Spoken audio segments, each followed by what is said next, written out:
The story kicks off in Shanghai City, inside a quiet little room. There, a woman with sea-green hair, Jiang Wangxin, is nursing her newborn son. Between yawns, she smiles and tells her baby, Chenchen, how lucky he is. His only job is to eat and sleep, while she's the one losing all the shut-eye. Still, she insists it's worth it, as long as he grows up healthy. What she doesn't know? Her ordinary baby isn't ordinary at all. Inside that tiny body lives the soul of a man who already lived a full life. Baby Lin Zichen, that's his real name, is fully conscious, even if his brain is still developing. And just as he's adjusting to diapers and milk, a glowing blue game-like status screen pops up in his vision, labeling him Lin Zichen, 33 days old, biological level, ordinary tier 1. The infant reincarnator quickly realizes he's got to cheat. Baby gains XP. At 3 months old, while his parents, Dad Lin Yan and Mom Jiang Wangxin, marvel at his energy, little Lin Zichen is secretly grinding stats like a pro gamer. When he kicks his chubby legs for the 10,000th time, a system notification dings. Milestone achieved, 10,000 kicks. Unlocking ability, biological attribute use in advance. Translation: whatever body part he trains can grow infinitely stronger as long as it's carbon-based. Basically, his baby kick just unlocked infinite push-up DLC. Crawling in stealth mode. By 4 months, Lin Zichen can already sit up and crawl like a champ. But he plays dumb around his parents, only training at night to avoid blowing his cover. Each crawl, sit-up, and awkward baby shuffle earns him system points. By 5 months, he's walking. By 6 months, he can finally safely show off crawling without looking like a demon child. Then one day, the TV flashes breaking news. Aberrant beasts attacking. Gene fusers and cyborgs fighting side by side. That's when Lin Zichen realizes this world isn't his old Earth. It's a mutated one, swarming with monsters. Humanity only survives thanks to 2 paths. 1. Mechanical ascension, turning yourself into a cyborg. 2. Gene fusion, splicing your DNA with monsters to fight fire with fire. Zichen gulps. Dangerous world, check. His mission? Stay alive, lay low, and train like Rocky with a pacifier. The neighbors arrive. One fateful day, the doorbell rings. Enter Shu Ming in a blue dress, her husband Shenzani, and their purple-haired toddler daughter, Shenking Han, nickname Han Han. When Lin Zichen's baby eyes land on her, he just knows. First friend unlocked, destiny flag raised. Baby gym routines. At 7 months, Zichen's training goes full CrossFit. He's running, jumping, even doing baby sit-ups at night. By 8 months, he's cranking push-ups in his crib when, busted! His mom walks in, blinks, and sees her infant son doing sit-ups like a tiny action hero. She rubs her eyes, mutters about sleep deprivation hallucinations, the perks of being a web novel author, and walks away. Zichen plays dead, literally, by pretending to sleep. Crisis averted. But not for long. During bath time, his mom notices baby abs. Cue screaming. Dad rushes in, sees the 8-pack, and immediately declares their son a once-in-a-million prodigy destined for greatness. Zichen. Phew. They bought the genius baby excuse. Genius baby versus genius baby. Later, the news shows another prodigy. A 2-year-old lifting a 20-kilo dumbbell. Mom hugs Zichen proudly and declares, "My Chenchen is just as amazing." Zichen. Note to self, lift 20 kilos by age 2. Don't embarrass mom. Level 2, toddler arc. By the time he turns 2, the toddler cheat code pays off. Alone in the storage room, he casually one-hands a 20-kilo weight. Mission accomplished. But then, Zichen! Han Han is here to play. Panic. He drops the dumbbell and rushes out to meet his little purple-haired neighbor, who's now also 2. She beams, offering him a tart. From then on, playdates become unconventional. While Han Han plays like a normal toddler, Zichen straps her to his back like a human dumbbell for weighted training. Perfect plan, except for one recurring problem. Just as he's about to finish a set, warmth, wetness. Han Han has peed on him, again. Our genius reincarnator can face aberrant beasts, cyborgs, and gene fusers, but he cannot escape toddler bladder accidents. At the grand age of 3, Lin Zichen has gone full toddler bodybuilder. He casually one-hands a 40-kilogram weight, then turns on the TV and sees a prodigy 4-year-old struggling with a mere 30 kilos. Zichen smirks. Kid, please, get on my level. Yet despite his monstrous gains, his status screen still insists he's stuck at ordinary tier 1. The system basically says, congrats, you're swole for a bug. Frustrated, he wonders, what does it take to break into tier 2? First step into the world. Soon after, he leaves the house for the very first time. Outside, a glittering futuristic megacity. Beastmen stroll the streets, cyborgs hum with chrome, and everything screams, "Welcome to Earth Mutated Edition." He tags along with his mom and the neighbors, Shu Ming and her daughter Shenking Han, Han his purple-haired shadow, to the library. While his mom cheerfully points at the kiddie picture books, Zichen makes a beeline for the encyclopedias, dragging a worried Han Han behind. The moms whisper, Shu Ming, why is he into those scary books? Zhang Wangshin, genes, genius genes. Meanwhile, Han Han just offers him cookies like a loyal sidekick. Through reading, Zichen learns the truth. Life is ranked into 6 biological levels: ordinary, advanced, rare, epic, legendary, and mythical, each split into 9 tiers. Normal humans, bottom feeders. Ordinary tier 1, basically ants with jobs. This lights a fire in him. He must climb the ladder and fast. Ding! New quest. Read 100 million characters. Reward, celestial root of wisdom. Zichen grins. Mind and body training unlocked. Accepted. Year 4. Kindergarten King. A year later, the little prodigy is 4, entering kindergarten hand in hand with Han Han and their teacher, Miss Yangmei. Thanks to his grind, he finally breaks through to ordinary tier 2. His stats: 1 hand lift, 80 kilograms, high jump, 1.2 meters, 100-meter dash, 10.9 seconds. Basically, an Olympian trapped in a kindergartner's body. But even prodigies face drama. One day, Han Han is crying while other kids chant bedwetter.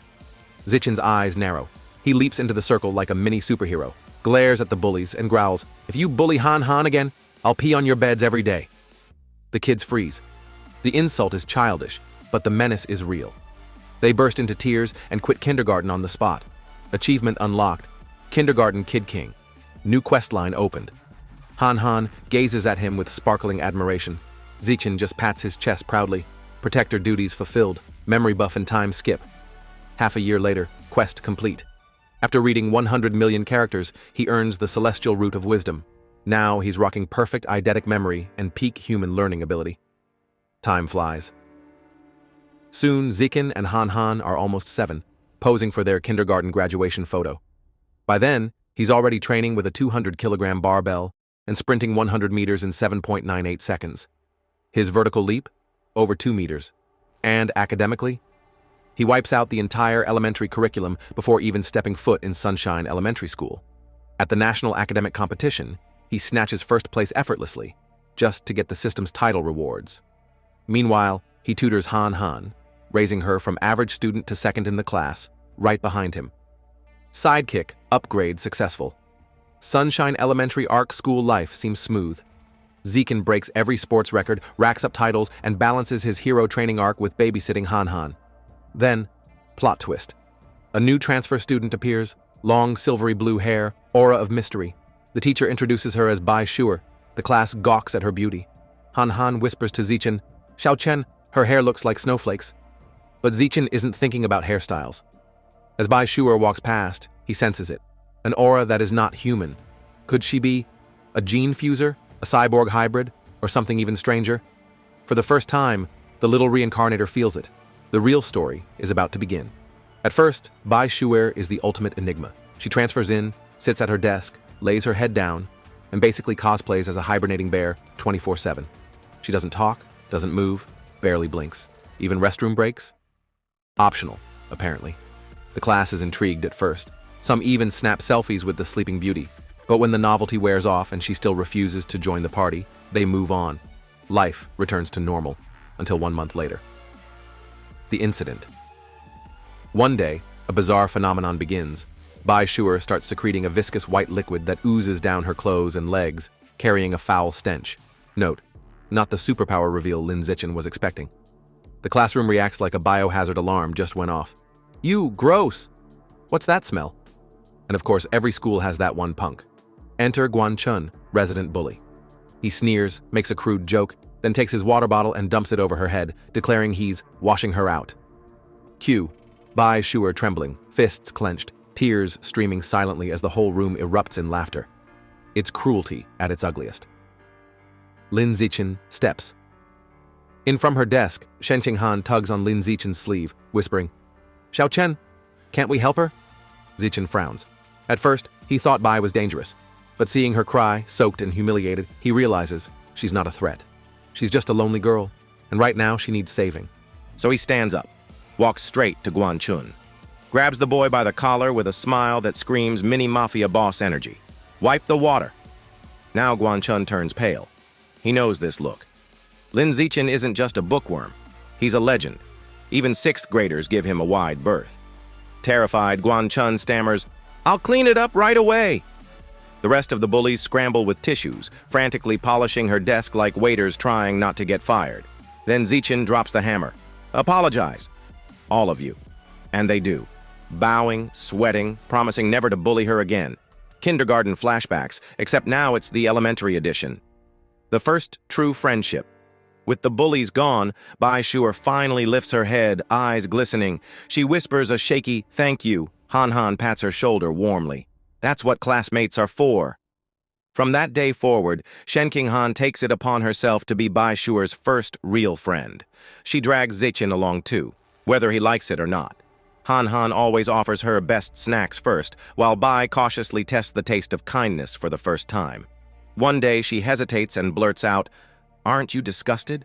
I smell terrible. I've always been hated." Han Han clasps her hands and says firmly, "This is not a dream. We'll be friends forever." Right, Xiao Chen? Zichin, caught in the oath against his will. Guess I'm in this now. Overcome, Bai bursts into tears and hugs Han Han tightly. Then she gifts them a necklace with twin beast fangs, her most precious belonging, as a symbol of their friendship. 3 kids, 1 sunset, a pinky swear for life. It's pure childhood anime vibes. And then, she vanished. But just as things seemed perfect, Bai Shuer suddenly transfers out. Han Han is stunned. Why didn't she say anything? Lin Zichin, however, already knows. He saw it with his own eyes. Bai in the principal's office, signing papers alongside a towering man with cybernetic arms. The principal assured him everything would be kept confidential. That was the day Zichin confirmed his hunch. Bai's identity was anything but ordinary. And just like that, she was gone. No goodbye, no explanations, just questions. But fate wasn't done with him yet, because what came next would shake his peaceful routine far more than a mysterious girl with a strange aura. It's a quiet night at home. Lin Zichin is massaging his mother Zhang Wangxin's shoulders, and she's practically melting. Ah, perfect. After a whole day of typing web novels, this is heaven, she sighs. Little does she know, her 8-year-old son is basically a professional masseuse.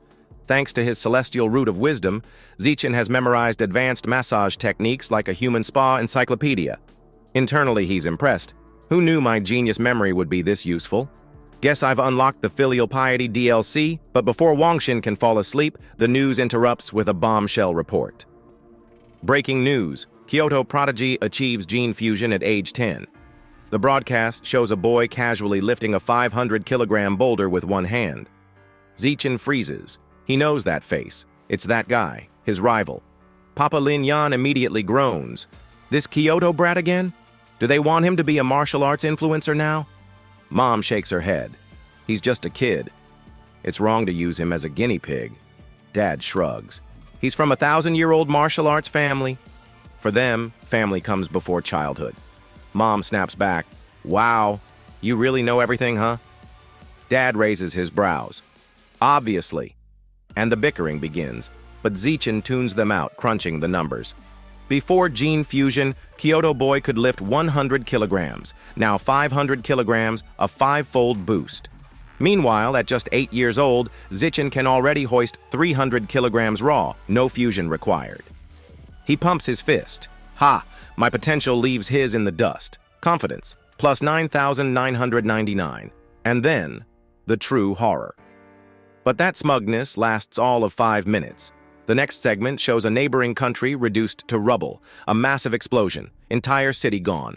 The footage cuts to giant aberrant rats swarming the ruins, their massive jaws clamping down on screaming civilians before, well, let's just say it's not PG.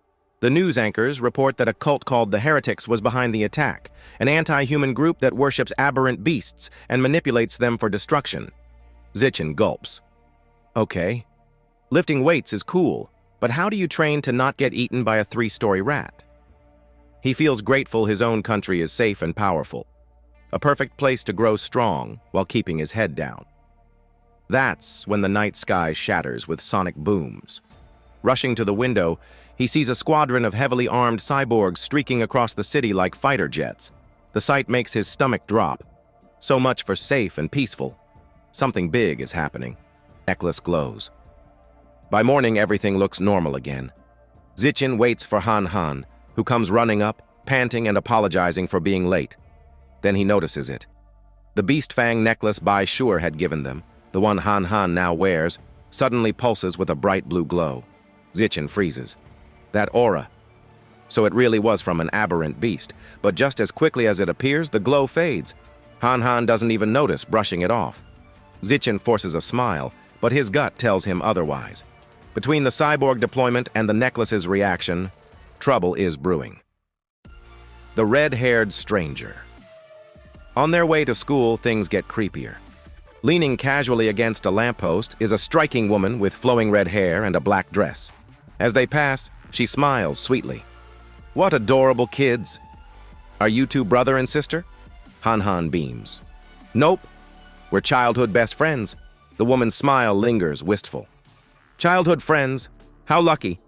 I wish I had one too, but then, her eyes glint, her expression twists into something darker. She leans closer. Tell me, why are you walking to school alone? Where are your parents? Han Han, innocent as always, opens her mouth to answer, but Zichen yanks her hand and cuts her off. We're gonna be late. He drags her away without a second glance, leaving the mysterious woman behind. Once they're safe, he kneels to Han Han's level, sighs, and says firmly, Don't talk to strangers. Ever. She nods obediently, cheeks puffed in embarrassment. After school, Lin Zichen decides to take a shortcut through a deserted alleyway. Han Han hugs her backpack nervously. This place is creepy. Zichen waves it off like a tour guide. Relax. The whole area is scheduled for demolition. Everyone's already moved out. Totally safe. Narrator's note, whenever a protagonist says totally safe, you know it's about to be totally not safe. Sure enough. Finally out of school, are we? The red-haired woman from the morning strolls out of the shadows, smiling far too sweetly for comfort. Beside her is a human mountain of muscle named Shang. She waves like a friendly aunt. Over here, Shang. The kids are right here. Zichen stiffens. Wait. I purposely took a different route. How did she... The woman coos. Don't be scared, darlings. Come here. I've got treats. Shang rolls his eyes. Enough nonsense. Just knock them out already. I'm in a hurry to sell them for cash.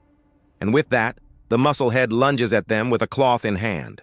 When an 8-year-old punches like a bulldozer, Zichen reacts instantly. He shoves Han Han out of harm's way, plants his feet, and cocks his fist back. System buff plus adrenaline boost equals one very unlucky kidnapper. BAM. His tiny fist connects squarely with Shang's jaw. The man doesn't just stop. He flies backward down the alley like a rag doll on a trampoline, coughing blood and wondering which truck just hit him. The red-haired woman's jaw drops. Did an elementary schooler just send a 200-pound man flying? Zichen doesn't wait. He turns on her next. Before she can even gasp, he slams a punch into her stomach, follows with an uppercut. KO! She's out cold. Standing over their unconscious bodies, Zichen's expression hardens. He picks up a brick. No cameras, no witnesses. If they live, my powers get exposed. Best to tie up loose ends. Then the real horror arrives. Before he can bring the brick down, the ground trembles, dust falls, buildings groan, and then, crash! A massive clawed hand smashes through a wall. A giant aberrant rat emerges, towering and monstrous. Its crimson eyes glow, its whiskers twitch menacingly. Han Han screams, frozen in terror. But instead of eating the kids, the rat looms over the unconscious red-haired woman. One swift swipe, slash! Her head rolls away. The beast casually picks it up like a trophy. Han Han lets out a blood-curdling scream. Zichen doesn't hesitate. He scoops her into his arms and bolts. That's a giant aberrant rat! Hang on, we need to get out of here now! Enter bunny-eared cyborg. As they sprint, a flash of red and gold streaks across the sky. A blonde female cyborg, helmet adorned with sleek rabbit ear attachments, dives into the alley.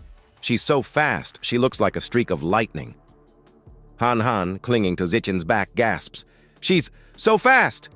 The cyborg lands behind the rat, gauntlets glowing. Deploying anesthetic smoke. Boom, boom, boom! Her projectiles erupt against the beast, filling the alley with fiery explosions and choking gas. Zichen shields Han Han with his body, teeth gritted. The rat roars in pain, stumbling, slowed by the anesthetic. The cyborg seizes the chance. In a blur of strikes, she tears into the monster, finishing it off in a brutal flurry. The giant aberrant rat collapses, lifeless. Aftermath and cake arc. That night, Zichen watches the news replay of the battle. He analyzes like a true future tactician. Her power level isn't that high. She had to weaken the rat first, and even then it took her 7 minutes to finish the job. Giant, aberrant rats are terrifying. They can grow over 10 meters long and reach Tier 5. Still, good thing we got out alive. Determination hardens his gaze. I need to train harder. If I want to protect Han Han, I can't rely on bunny cyborgs to bail me out every time. Cue montage, Zichen in his training space, squatting with a heavy barbell, system notifications popping like mobile game achievements.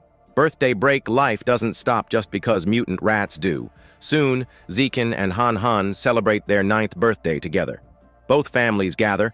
A massive cake sits at the center, candles flickering. They blow out the candles, exchange wishes, then gifts. Zichen, thanks to his celestial root of wisdom, had crammed woodworking overnight and crafted an intricate wooden hairpin. Han Han squeals, sliding it into her hair. I love it. It's beautiful. Time skips forward. The two graduate elementary school. On the way out, Zichen's system dings. Achievement unlocked. Dominated 9 years of compulsory education. Titles gained. Kindergarten Kid King, plus elementary school top dog. His eyes sparkle. Next up, Middle School Overlord. Reward, survival of the fittest attribute. While most kids spent their summer break leveling up in video games, Lin Zichen spent his leveling up in real life. His regimen? 1,000 push-ups with a boulder on his back because dumbbells are for mortals. 10-kilometer runs that ended with system notifications instead of sweat stains. And then it happened. Ding. System notice, biological level breakthrough, ordinary 3rd tier. His new stats, one-hand lift, 700 kilograms, basically forklift mode. Vertical jump, 4 meters, NBA scouts weep. 100-meter dash, 6 seconds flat, Olympics canceled.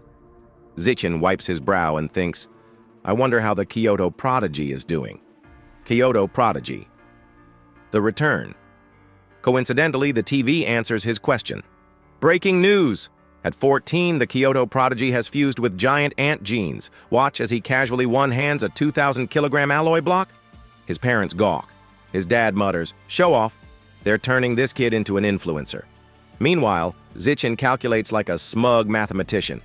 Giant ant genes multiply strength by 4 to 8, which means, without the boost, his real lift is about 500 kilograms. I'm already stronger. Huh. Zichen fist pumps. Just wait till I start fusing genes. I'll be unstoppable. Welcome to middle school. Because he was the city's top student, every elite middle school begged for him. Zichen chose Shanghai Middle School, on one condition. Shenning Han had to be in his class too. During registration, the principal and homeroom teacher practically roll out a red carpet. We're counting on you, Lin Zichen. Zichen smiles politely, but inside, I only came here for the badminton courts. Badminton bloodbath. On the court, Shenning Han twirls her racket dramatically. Fairy's curveball serve. The shuttlecock sails through the air. Zichen casually catches it mid-flight like he's picking fruit off a tree. But before their game can continue, trouble arrives. A group of upperclassmen swagger in. Their leader, rocking a backward cap, snatches the shuttlecock. Court's reserved, kids. His goons snicker. But hey, the little girl can stay and spar with us. Shenning Han plants her feet, fiery as always. Rules are rules. We were here first. Zichen steps forward, eyes cold. Back away from her. First come, first served. The cap-wearing leader sneers. I make the rules now. He tosses the shuttlecock up for a serve, but Zichen moves. Correction, he says. My rules are the only ones that matter. He leaps sky high, racket glowing with divine fury. His smash creates a white blur across the court. Crack! The leader's racket explodes into splinters. His cap flies off like a rocket. The upperclassmen stare, pale as ghosts. One whispers, if that had missed by an inch, our boss's head would be gone. They fold instantly, bowing in unison. We understand the rules now. Sorry, we'll leave. And they flee like cockroaches under a kitchen light. After that, nobody ever dared to bully Zichen or Han Han again. School life of a prodigy. Life in middle school was basically the same, just with better facilities. Academics? Zichen was so far ahead he'd finished the entire curriculum ages ago. He spent class reading random books while teachers pretended not to notice. Nights? After workouts, he binged online tutorials at inhuman speed. Cooking, photography, driving, swimming, every sport imaginable. The man was building a resume fit for 10 lifetimes. The middle school overlord title, though, still locked. He tried everything, aced exams, collected trophies, represented the school in national competitions. But he deliberately avoided winning first place every single time to keep a low profile. Narrator: low profile my foot. Instead, he attracted fangirls. Mountains of love letters piled on his desk daily. He ignored them all, focusing only on tutoring Shening-han and preparing for the big event, the school sports festival. Festival of Domination. Zichin entered 3 events: shot put, high jump, and sprinting, 1 for each stat. Shot put casually lobbed the iron ball 201.1 meters, and that was him holding back. High jump, 4 meters, easy. Sprinting smoked the competition so hard they were still tying their shoelaces when he crossed the finish line. Gold, gold, gold. Sitting with Shening-han afterward, admiring his medal collection, the system chimed. Achievement complete, dominate 9 years of compulsory education. Title unlocked, middle school overlord. Attribute gained, survival of the fittest. Power surged through his veins. He grinned. Finally, a fang with secrets. Walking home with Han, he pondered his new attribute, survival of the fittest. Lets a predator devour the life essence of other creatures to evolve. But what's life essence? Then inspiration struck. He turned to Han. Can I borrow your beast fang necklace? She nodded. The moment he touched it, a notification appeared. You have devoured a trace of the abyssal giant butterfly's life essence. Guidebook unlocked. 1% progress. A spectral butterfly with ominous eyes on its wings unfurled around him. Zikin froze. Butterfly. Tooth? That night, he scoured the internet for abyssal giant butterfly. Nothing. Not a whisper. He remembered. Bai Shuer had given them 2 fangs. He dug through his bag, pulled out the second tooth, and repeated the process. Life essence devoured. Guidebook progress, 2%. Zichin stared at the fang, disappointed. Barely any juice left. He clenched his fist. If I want the butterfly's full power, I'll need to find the real thing. And so, the hunt begins. The very next day after school, Lin Zichin upgraded his daily training routine by pedaling Shening-han to and from school on his trusty bike. On the surface, it was a noble gesture. In reality, he figured a bike doubled as both cardio training and a quick getaway vehicle in case an aberrant beast decided they looked like a 2-for-1 lunch special. Just as they rolled out of the school gates, a man in a shiny tracksuit called out. Zichin! Lin braked, and the man jogged up, grinning like a used car salesman. I'm Coach Guo, martial arts team, he introduced himself, clapping Zichin's shoulder. Your performance at the sports meet? The best in school history. Truly incredible. You must join the team. Coach Guo's words came rapid-fire like a machine gun of enthusiasm. Before Lin could squeeze in a polite, "No thanks," the coach was already waving goodbye, shouting, "Room C in the gym tomorrow. I'll be waiting for you." Zichin blinked. Shening-han giggled. The poor boy had just been recruited by sheer force of volume. That evening, Zichin sat in his room, ready to test his shiny new survival of the fittest ability. He smacked his hands together, squashing a cockroach and a mosquito in one blow. Opening his palms dramatically, he waited for the surge of power. Nothing, not even a flicker. Turns out ordinary insects weren't exactly packed with exotic life essence. Who knew? So, new theory, only stronger beasts carried the juicy power he needed. Time to test it properly.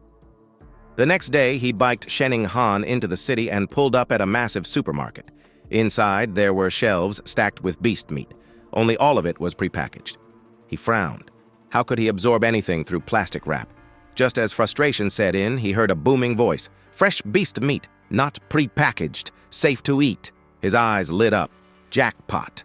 Wait here, he told Shening-han mysteriously, then rushed over like a man about to propose to a steak. He slapped his hand on a slab of freshly cut meat, BZZT. A surge of purple energy rushed into him, his grin stretched ear to ear. Yes, it works! Behind him, Shening-han stared. Why are you smiling like that at raw meat? Zichin, playing it cool. Oh, it just feels extra fresh. Want to touch it? Absolutely not. She waved her hands like he was contagious. Mission complete, he bought some to take home. Not just any meat, though. Ghost shadow squid, the cheapest option, which still cost nearly 1,000 yen a jin. His wallet whimpered. Xining panicked at the price. "Your mom's gonna kill you. At least call her first." Patting her head, Zichin lied smoothly. "Relax. She told me to buy plenty. She's already planning a feast queue flashback." His mom happily nodding in approval, except, in reality, this was all in his imagination. At checkout, the cashier rang up 3 packages for a painful 29 yen and 94 cents. Lin forced a smile. Internally, he was crying. On the ride home, he couldn't resist. He discreetly pressed his hand on the package in the bike basket. Another surge of purple energy. The system confirmed. Ghost Shadow Squid Guidebook unlocked. Progress 0.1%. A creepy mental image of a giant multi-eyed squid floated in his head. He quickly did the math. 1 jin equals 0.1%, meaning 100 jin for 100%. That's 100,000 yen. His wallet fainted again. But the squid's power to dissolve into water and vanish was absolutely worth it. He just needed mountains of cash. Better yet, the meat wasn't spoiled after absorption, meaning he could eat it too. Double profit. His progress climbed to 3% as he tapped more squid essence on the ride. Unfortunately, his squid meditation ended when Xining Han shouted, "Brake!" He screeched to a halt, barely avoiding mowing down a couple in the bike lane. He apologized, scolding himself for daydreaming. But the lane was packed. Why? Ahead, they saw it. A tense standoff. A muscular, red-haired man held a woman at knife point. Xining Han gasped. "It's Teacher Zia!" Police surrounded the area. Through a megaphone, the captain tried to calm the suspect. Officer Abing raised his gun, itching to shoot, but the captain yanked him back. "Too risky." "The hostage is too close," Abing muttered about gas. The captain rejected it. While the cops hesitated, Zichin acted. He picked up a pebble, flicked it with ridiculous precision, ping, and struck Abing's gun. The misfire sent a stray bullet flying straight into the suspect's hand. Knife dropped, hostage freed. "Move in!" the captain roared. Police swarmed, disarming and cuffing the red-haired thug. Teacher Sia sobbed in relief as a female officer comforted her.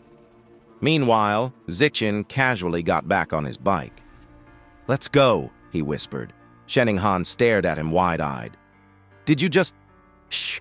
He pedaled away, almost free. "Wait!" The captain's voice rang out. "You! Boy, were you the one who threw that rock?" Panic flashed across Zichin's face. He forced a nervous laugh. "Ha ha! Me? No way, sir." The captain frowned. "Strange. You'd think someone would admit to a good deed, especially when there's a reward for bravery reward. The magic word." Zichin's brakes screamed as he spun back around, skidding to a stop in front of the captain. He scratched his head sheepishly. "Actually, yes, that was me. And, the reward part is really important." The captain chuckled, clapping his shoulder. "Good. Come by the station to make a report. I'll make sure you're properly rewarded."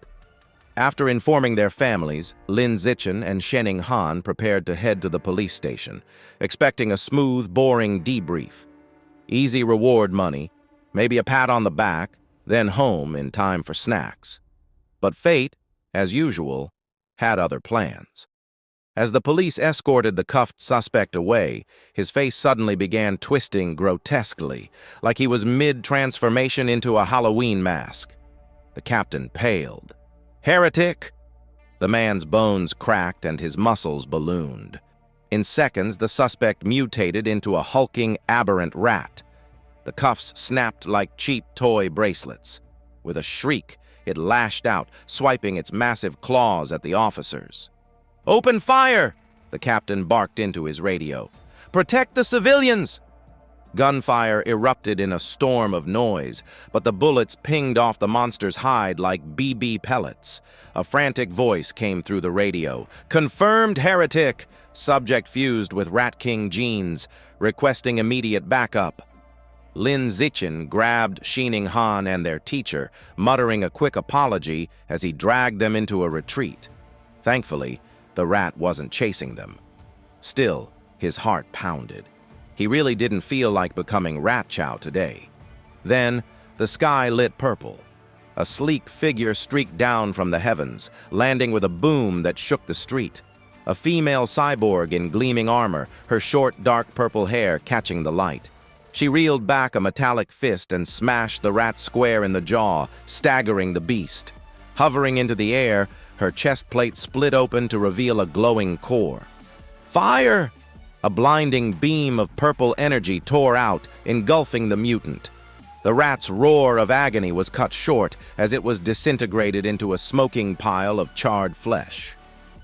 Everyone stared, stunned. Teacher Sia and Shining Han both exhaled in relief. Zichin, however, was staring at something far more important, his bike. Thank the heavens, he sighed. Not even a scratch. Do you know how much repairs would have cost? But relief didn't last. A foul stench hit him. He looked into the bike basket and his stomach dropped.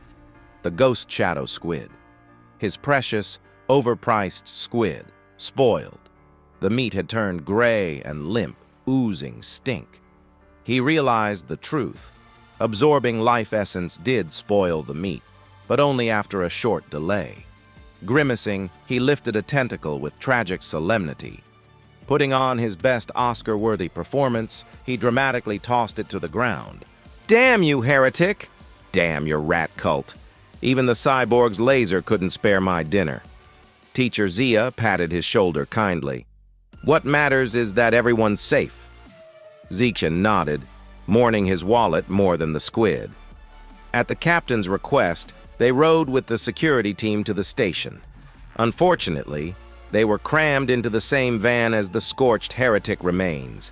The smell was indescribable. Even Zichin's squid smelled better. He sat stiffly, pinching his nose, when a thought struck him.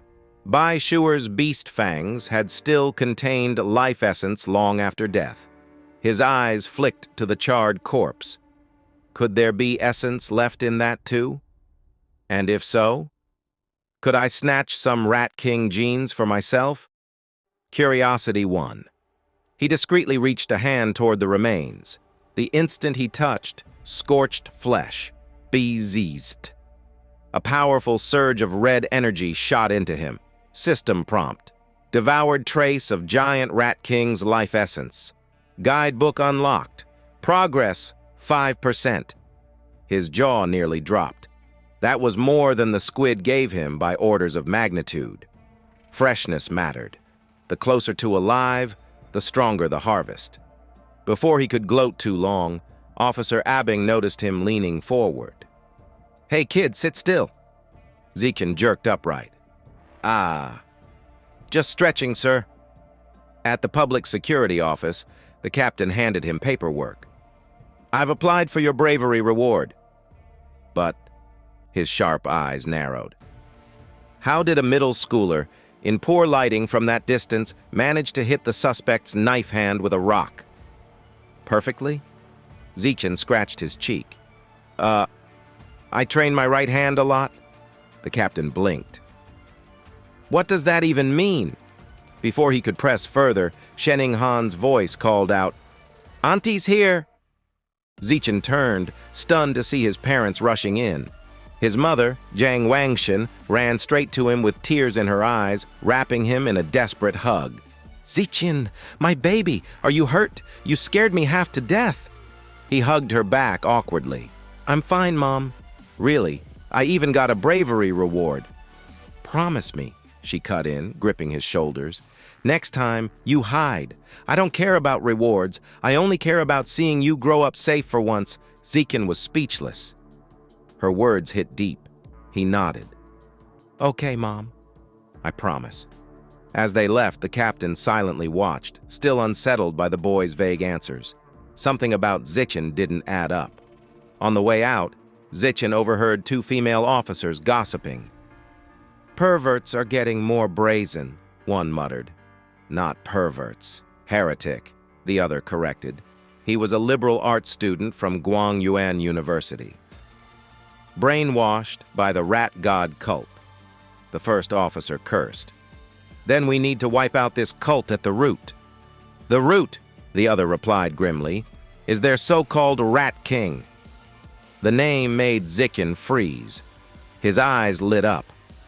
On the ride home, Lin Zichen did what any self-respecting teenager would do after barely escaping a mutant rat attack. He pulled out his phone and started Googling. To his surprise, there was plenty of information on the rat god cult, almost like they had their own Reddit forum. Scrolling through, he learned their headquarters was in Shanghai, and most members were society's outcasts, the type of people who failed their exams, got rejected on dating apps, and then decided worshiping a giant rat was the logical next step. But the real shocker was the Rat King himself. Apparently, he wasn't just a big, ugly rodent. He wanted to evolve into a higher life form. He was forcing his followers to collect evolution materials like some nightmarish Pokemon trainer. Zikin's blood ran cold. Wait, does that mean the Rat King has sentience? Before he could spiral into existential dread, his attention shifted outside the car window. There, waddling down the sidewalk like it owned the place, was a rat nearly the size of a cat. He froze. Rat King's spy? A second later, he scoffed at himself. This was the South. Cat-sized rats were practically local wildlife. Shaking off the thought, he glanced at Shen Qing Han. She was awfully quiet, fidgeting with her knees pressed together like she was guarding a national secret. Zichen instantly understood. Ever since childhood, whenever she got nervous or scared, she, well, couldn't exactly control her bladder.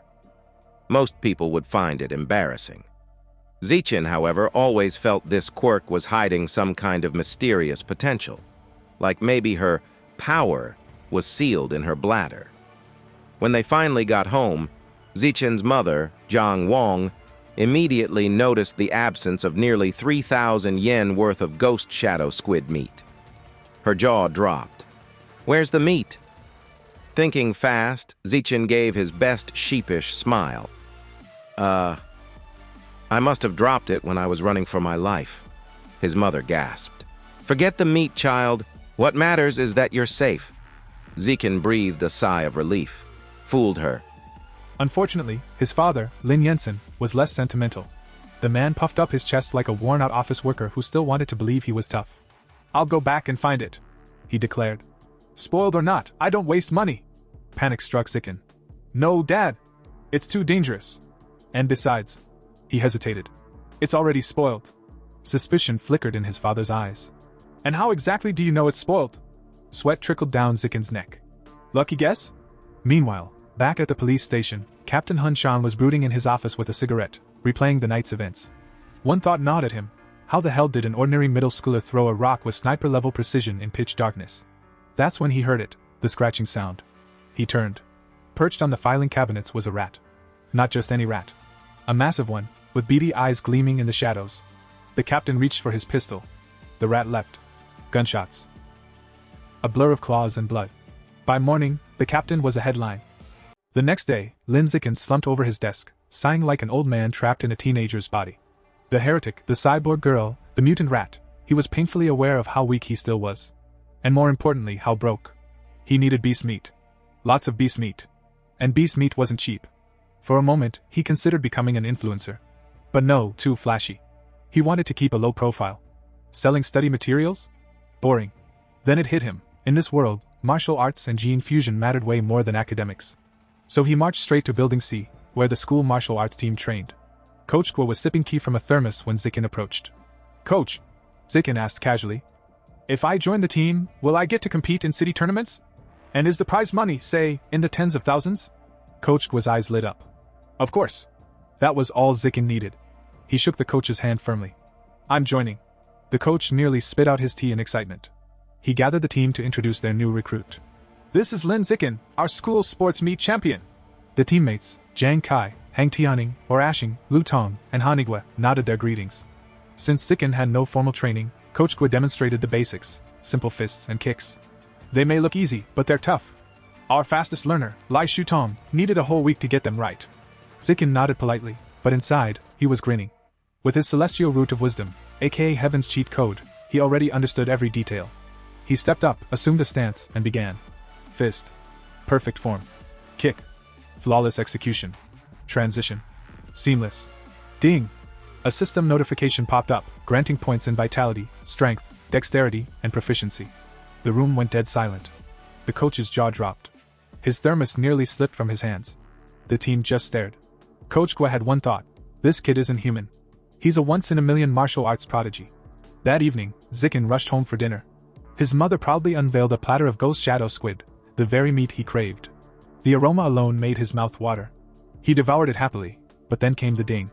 A system notification informed him he had absorbed a trace of the squid's life essence, pushing his guidebook progress to 3.01%. Zikin nearly spat out his food. Wait. I could have just eaten it this whole time? All that fuss with spoiling and blaming heretics? While he sulked inwardly, the TV blared breaking news. A 14-year-old genius girl, the youngest cyborg in history, was being profiled. She could lift a 5,000 kilograms SUV with one hand, sprint 100 m in 3 seconds, and leap 8 meters straight up. Zikin blinked. Cybernetics versus gene fusion. Which path is stronger? His musings were interrupted by another broadcast, this time grim. Captain Hun Shan had been killed in his office. Surveillance showed a giant mutant rat attacking him before disappearing into the night. Zikin froze, remembering the rat he'd seen yesterday. His stomach churned. The danger was growing. He needed to train harder. So he did. Days later, his stats were insane. He could sprint 100 meters in 4.61 seconds, jump 5.3 meters high, and lift 1,200 kilograms with one hand. Not bad for a normal middle schooler. But trouble, as always, found him. The next morning, Shin Qinghan followed him curiously to the gym. On the way, a pink-haired girl shyly offered Zikin a bottle of milk. He smiled politely and declined. Behind them, Jiang Kai, teammate, sore loser, and apparently jealous admirer of pink-haired girl, was fuming. Watching her get rejected crushed him. He stormed up and blocked their path. You hurt her feelings. Apologize. I'm allergic to milk. Zikin replied calmly. Liar! Kai snapped, his veins bulging. He pointed at Zikin dramatically. I challenge you to a spar. If I lose, I'll never bother you again. But if you lose, you drink the milk. At that exact moment, ding! A system notification appeared. New achievement mission. Defeat 1,000 opponents in formal competition. Unlock survival of the fittest trait. Zikin's lips curled into a sly grin. Surrounded by a faint purple aura, his eyes glinted with mischief. Challenge accepted, he said. Word of the duel spread through the school like wildfire. By the time Lin Zikin and Jiang Kai stepped into the gym, the place was packed. Students crowded around the sparring floor, buzzing with excitement. Two freshmen whispered to each other. Wait, Lin Zikin? The sports meet champ? Yeah, and he's fighting a senior. This is gonna be legendary. The crowd was very clearly on Zikin's side. Female fans screamed encouragement, telling him to teach that bully a lesson. The pink-haired girl from earlier stood at the front, phone in hand, ready to immortalize the moment for social media. Jiang Kai, meanwhile, was fuming. Everyone seemed convinced he was going to lose. Ha! Just because he's been shining for a month, they think he's invincible? This duel will be my redemption arc. Lin Zikin, in contrast, looked utterly unfazed. Can we make this quick? I need to get home for dinner. The word stabbed into Jiang Kai's pride like a hot knife. He smirked coldly. Fine. Quick it is. Coach Gua stepped between them, raising his hand. Remember, no killing blows. The match begins. Wait. Jiang Kai interrupted with a smug grin. To make this fair, I'll give you 3 free moves. After all, I've trained for nearly 2 years. You? Barely a month. The crowd murmured. How generous. How noble. How utterly condescending. Zikin just nodded. All right. And then boom. Before Jiang Kai could even blink, Lin Zikin blurred forward. His fist crashed into Jiang Kai's nose with the force of a freight train. Blood sprayed. The senior flew backward, collapsing to the mat in an unconscious heap. 1 punch. 1 second. The entire gym froze in stunned silence. Coach Gua dropped his thermos. The fight is over. In 1 punch. The crowd erupted in chaos. Girls screamed his name. Shin Qinghan threw her fist into the air, shouting like a die-hard fangirl. The pink-haired girl squealed while live-streaming, her phone trembling from excitement. Zikin glanced at his system. Ding! Mission update. By defeating a rival and earning the affection of the opposite sex, you've gained priority mating rights. His progress toward natural selection was now officially at 1/1000. He sighed inwardly. Still 999 to go. This is going to take forever. So he turned to the rest of the martial arts team. Smiling just a little too warmly, he asked, Shall we spar next? The team members went pale. I have to cram tonight. My mom's waiting with dinner. I think I'm coming down with the plague. Before they could escape, Jiang Kai stirred. Wobbling to his knees, he glared at Zikin. You sneak attacked me. I demand a rematch. Coach Gua barked. Enough. Accept defeat like a man. Then, rubbing his chin, he muttered. Unless, it really was a lucky punch. Let's test it. Xiaozi, step up. A spiky-haired boy froze like a deer in headlights. And me? See, can't we just, play cards instead? Despite trembling, he assumed a fighting stance. 10 minutes later, several martial arts members lay groaning on the gym floor, clutching bruises. Zikin stood over them, dusting his hands. He hadn't even gone all out, just a few. Light taps. He checked his system again. Nothing. No progress. Damn. Friendly spars don't count. Only official matches do. Just then, a heavy hand clapped his shoulder. Coach Gua's face gleamed with unholy delight. Lin Zikin! You're a prodigy. With you, our team will dominate regionals. First place is ours. Zikin's eyes lit up. The tournament, of course. Official battles, one after another. This is my fast track to 1,000 victories. But before his grand plans could spiral further, a voice croaked out. Jiang Kai, barely upright, pointed at him dramatically. Lin Zikin! I acknowledge you. From this day forward, you are my superior, my master, my... Okay, that's enough.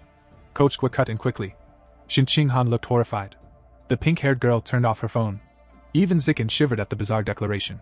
The crowd scattered fast, leaving Jiang Kai alone, still rambling about loyalty and honor to absolutely no one. In this world, high schoolers had to choose martial arts or academics. Given the growing danger of aberrant beasts, martial arts was the obvious path. Xin Qinghan, determined not to fall behind, threw herself into training with Zikin. Their daily routine was brutal, a 30,000-meter run, an hour of sparring, countless push-ups and sit-ups. At the end, Zikin would even give her massages to ease her sore muscles, though Xin Qinghan always turned bright red. And Zikin? He trained twice as hard, hell-bent on reaching the top before the rat god's cult grew any stronger. 1 month later, the big day arrived. The regional martial arts tournament. The gym buzzed with banners, teams warming up, and the smell of fried snacks from the stands. Lin Zikin stood tall at the entrance, eyes sharp, fists clenched. This was it. The battlefield that would decide his future. And the fastest way to rack up 999 more wins. The regional martial arts tournament was being held at the massive city gymnasium, a place so big it felt like a sports anime opening was about to start at any moment. The arena was packed to the rafters with students, parents, teachers, and at least one confused old man who had just wandered in for free snacks. In the waiting area, the air was thick with tension. Coach Gua paced back and forth like a man trying to find a bathroom during halftime. He checked the match roster, then dramatically slammed it down. Why did it have to be Shanghai #1 high in the first round? He wailed. Another team member chimed in, face pale. Coach, they have that guy who ran a 100-meter dash in under 9 seconds. The entire team collectively died a little inside. Before despair could swallow them whole, Lin Zikin raised his hand with the calm of a man who had already mentally scheduled dinner after winning. I'll go first, he said casually. Coach Gua blinked at him, torn between terror and hope. Fine. Don't die. As Lin Zikin walked out to the roaring arena, Xin Qinghan waved a little flag she'd probably made that morning, and Coach Gua screamed encouragement through a megaphone like a battle commander sending his hero into war. Lin Zikin's opponent lumbered forward, a muscle mountain of a teenager from Shanghai #1 high. He had biceps that could file for their own citizenship and an ego to match. Not bad first year, he said, looking down at Lin. But the stage isn't meant for shorties under 170. I'll show you the power gap. He flexed his arm. The flex echoed. Somewhere, a protein shake cried. The referee raised his hand. Ding! The big guy charged forward with the subtlety of a tank. His punch came like a meteor. Lin Zikin calmly tilted his body to the side. And then boop, a short, clean punch to the chest. The sound that followed was like someone had fired a cannon inside the gym. The muscular teen flew backward, face first, unconscious before he hit the mat. The announcer froze, mic trembling. VV victory for Lin Zikin? On the sidelines, Xin Qinghan jumped up and yelled. That's my Xiao Qin! The rest of Shanghai High's team swarmed Coach Gua, screaming like they just won the lottery. He's insane! All that muscle was just decoration! Bros built different. Meanwhile, on the other side of the ring, the opposing coach was absolutely losing it. What did I say about footwork? His fallen student, of course, couldn't respond. He was somewhere in dreamland, probably reliving his kindergarten years. Back in the ring, Lin Zikin got a crisp system notification. Tournament rival defeated. Elimination count, 2,100. He clenched his fist, feeling the satisfying weight of progress. The opposing coach, still clutching his clipboard like a drowning man clings to driftwood, pointed to his next fighter. Chen Fang. Crush him. Chen Fang, cool, calm, composed, stepped into the ring. He wasn't cocky like the last guy. He looked like someone who actually trained instead of just skipping leg day for 5 years. The announcer signaled the start. Chen Fang moved like lightning, striking with flawless technique. But Lin Zikin caught the kick with one hand. Chen Fang's expression went from, "I got this," to, "Oh no." Then, with all the grace of a helicopter crash, Chen Fang spun midair and landed flat on his back. KO. Medics sprinted in with a stretcher. Someone shouted something about getting a head scan. The crowd was stunned. What just happened? Is he hacking? This tournament is rigged. A few furious parents demanded refunds. Meanwhile, the opposing coach sat on the bench, face buried in his hands, muttering, "It's not luck. This kid, he's a monster." And somewhere in the crowd, Lin Zikin cracked his neck, calm and ready. This was just the warm-up. Back in the waiting area, Coach Guo was a changed man. His earlier nervousness had evolved into a kind of manic determination, the kind coaches get right before doing something either brilliant or deeply stupid. He slammed his clipboard down and pointed dramatically at the next fighter. "Jie Fei, you're up. Listen to me carefully. Defense only. Defense. You cannot afford to lose, you hear me?" Jie Fei, a spiky-haired boy with the confidence of a man who never been punched hard enough, nodded coolly. "Relax, coach. I got this." Coach Guo blinked. "No, you don't." But Jie was already walking toward the ring, oozing smugness. Inside, his thoughts were even more self-assured. "That Lin guy? Please. Just lucky. 2 flukes in a row. No way he's stronger than me." After all, Jie Fei was famous, the kind of schoolyard legend people whispered about. He could run 100 meters in under 9 seconds, and rumor had it, his father was a gene fusion user, which meant superhuman DNA. The crowd buzzed like a live beehive. "That's Jie Fei, the lightning sprinter. His dad's a gene fusion user, right? Poor Lin Zikin. His streak ends here." The consensus was clear. Lin Zikin had been impressive, but his reign was about to end. The announcer raised his hand. "Begin!"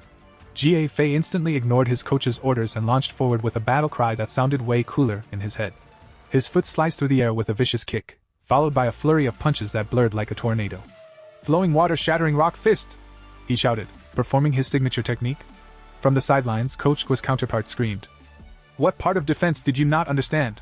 Jie Fei ignored him, grinning confidently. "Defense is for people who can't attack like geniuses." Meanwhile, Lin Zikin, cool as a glacier, simply dodged each blow like he was swatting away mosquitoes. His expression stayed perfectly calm, almost bored. Lin mused mid-dodge. "This flowing water technique is kinda nice. I should learn it." Jie Fei, panting and red-faced, finally stopped swinging. How are you dodging all of that?" Lin tilted his head slightly. "Any other moves, or is that your whole trick?" The taunt hit harder than any punch. Jie Fei roared in rage and unleashed another furious barrage, fists flailing faster than logic. But Lin had seen enough. "All right then, let's end this." In the blink of an eye, Lin sidestepped the final punch and countered with a single devastating kick to Jie Fei's midsection. There was a boom, followed by a gasp from the entire arena. Jie Fei's eyes went wide. His soul seemed to momentarily leave his body as he flew backward and landed flat on the floor, limbs spread, dignity gone. KO. For a few seconds the crowd was dead silent, just the sound of a soda can rolling somewhere in the stands. Then came the explosion. "Let's go! Xiao Qin is a beast! 3 straight wins!" Xin Qihan leapt into the air like she was celebrating a World Cup victory, while Coach Guo nearly fainted from joy. "My boy! My prodigy! My golden child!" he screamed through his megaphone, eyes sparkling with fatherly pride and mild insanity. From that point on, the rest of the tournament might as well have been a montage. The next few opponents? Instant knockouts. The rest of Shanghai number 1 high? Wiped out by Lin Zikin alone. Over the next 2 days, Lin single-handedly defeated 2 more schools. By the end, Shanghai High stood on the winner's podium holding the championship trophy, medals gleaming, Coach Guo crying like a proud uncle at graduation. But Lin Zikin's mind was elsewhere. He checked his system. Rival count, 161,000. He sighed. "At this rate, I'll need years to unlock the natural selection attribute." Still, there was one bright side. Coach Guo, surprisingly generous in his victory high, handed him 20,000 yuan, his cut of the prize money. Combining that with winnings from his academic competitions, Lin's wallet hit a glorious 30,000 yuan. It was gone within a week. He spent all of it on one thing, ghost shadow squid meat, a rare and ridiculously expensive beast delicacy said to boost one's physique. For several weeks, he ate nothing else. Breakfast, lunch, dinner, squid. Fried squid. Steamed squid. Squid shakes, probably. By the time he'd devoured 30 gene of it, his codex progress for the ghost shadow squid hit 33%. His training intensified. His power grew. By his second year of middle school, he broke through to the next stage, advancing from ordinary Tier 3 to Tier 4. The results were ridiculous. He could now lift 1,890 kilograms with one hand, jump 5.65 meters straight up, sprint 100 meters in 4.49 seconds. In other words, he'd evolved from school martial arts prodigy to walking natural disaster. And Lin Zikin? He just stretched his arms, cracked his neck, and thought, good. Now we're getting somewhere. Time flew faster than Lin Zikin could finish a serving of ghost shadow squid. Before they knew it, he and Qin Han had graduated from Shanghai's middle school division, two bright stars standing at the edge of a new chapter. But when the high school entrance exam results came out, fate decided to throw a brick right through their plans. Qin Han sat in her room, eyes red and puffy, clutching her pillow like it owed her emotional support. Why, Zikin? She sniffled. After all that training, we still can't go to the same high school. Lin Zikin stood there awkwardly, the kind of guy who could defeat martial arts champions but had zero defense against crying girls. He scratched his head. Well, you did great in academics, really. It's just that, your martial arts score wasn't high enough for the elite class at Shanghai High. Her tears doubled. Then what happens now? Zikin sighed, sitting beside her. Actually, the principal of Shanghai High is coming to my house today. Probably to recruit me. Want to come? She looked up, eyes shimmering like sad puppy dog eyes in HD. What's the point? The principal's obviously coming for you. Zikin smiled faintly and took her hand. Then let's make it about us. Before she could protest, he pulled her to her feet and said, Don't worry.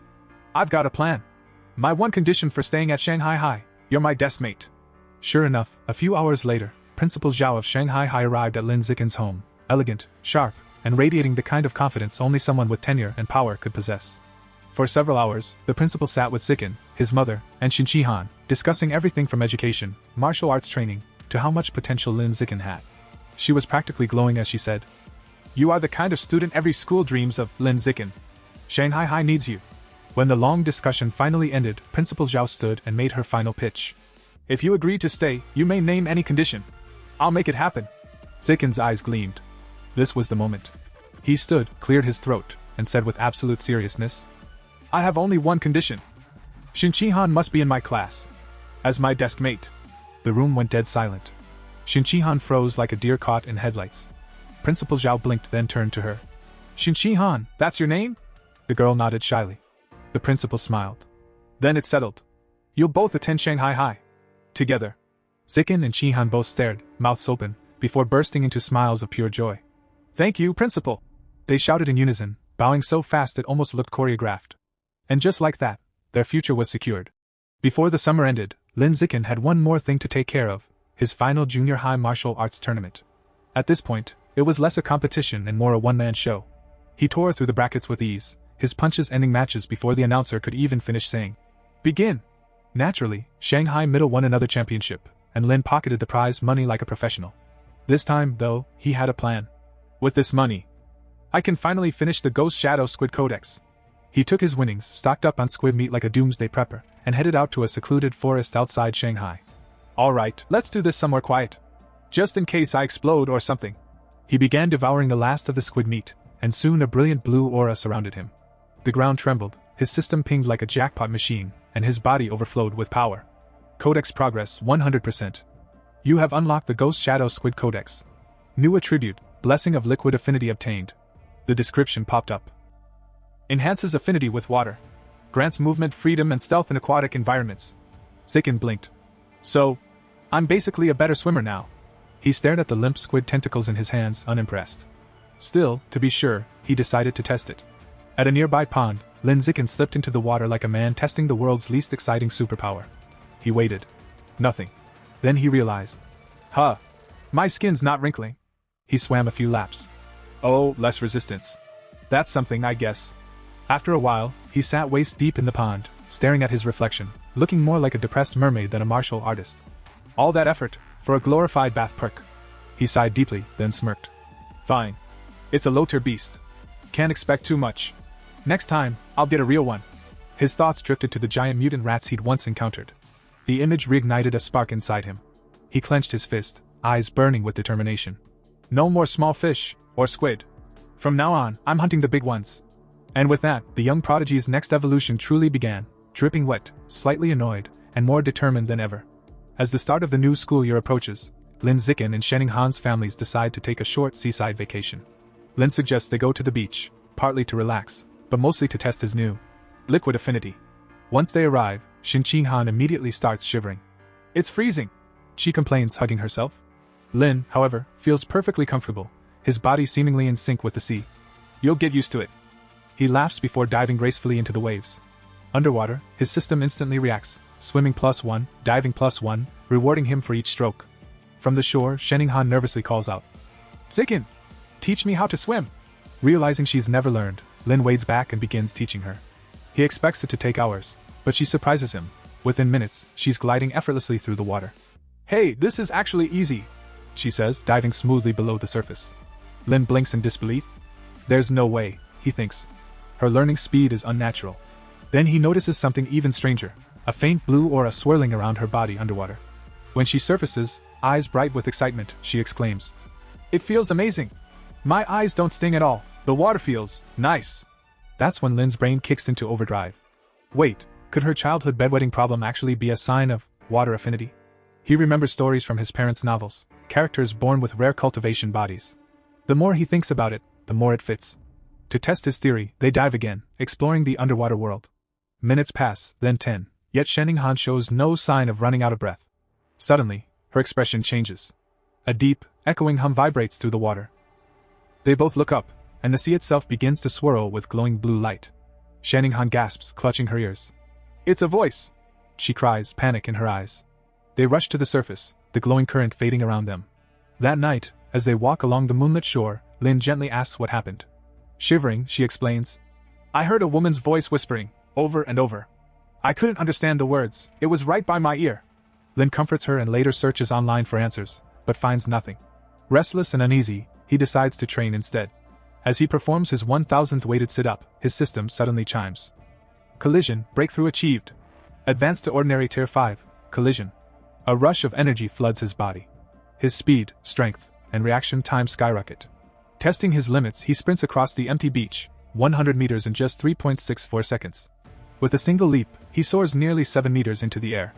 Curious, he grips a nearby parked car, and effortlessly lifts the 1.6-ton vehicle with one hand. Breathing hard, he grins under the moonlight. Tier 5, finally.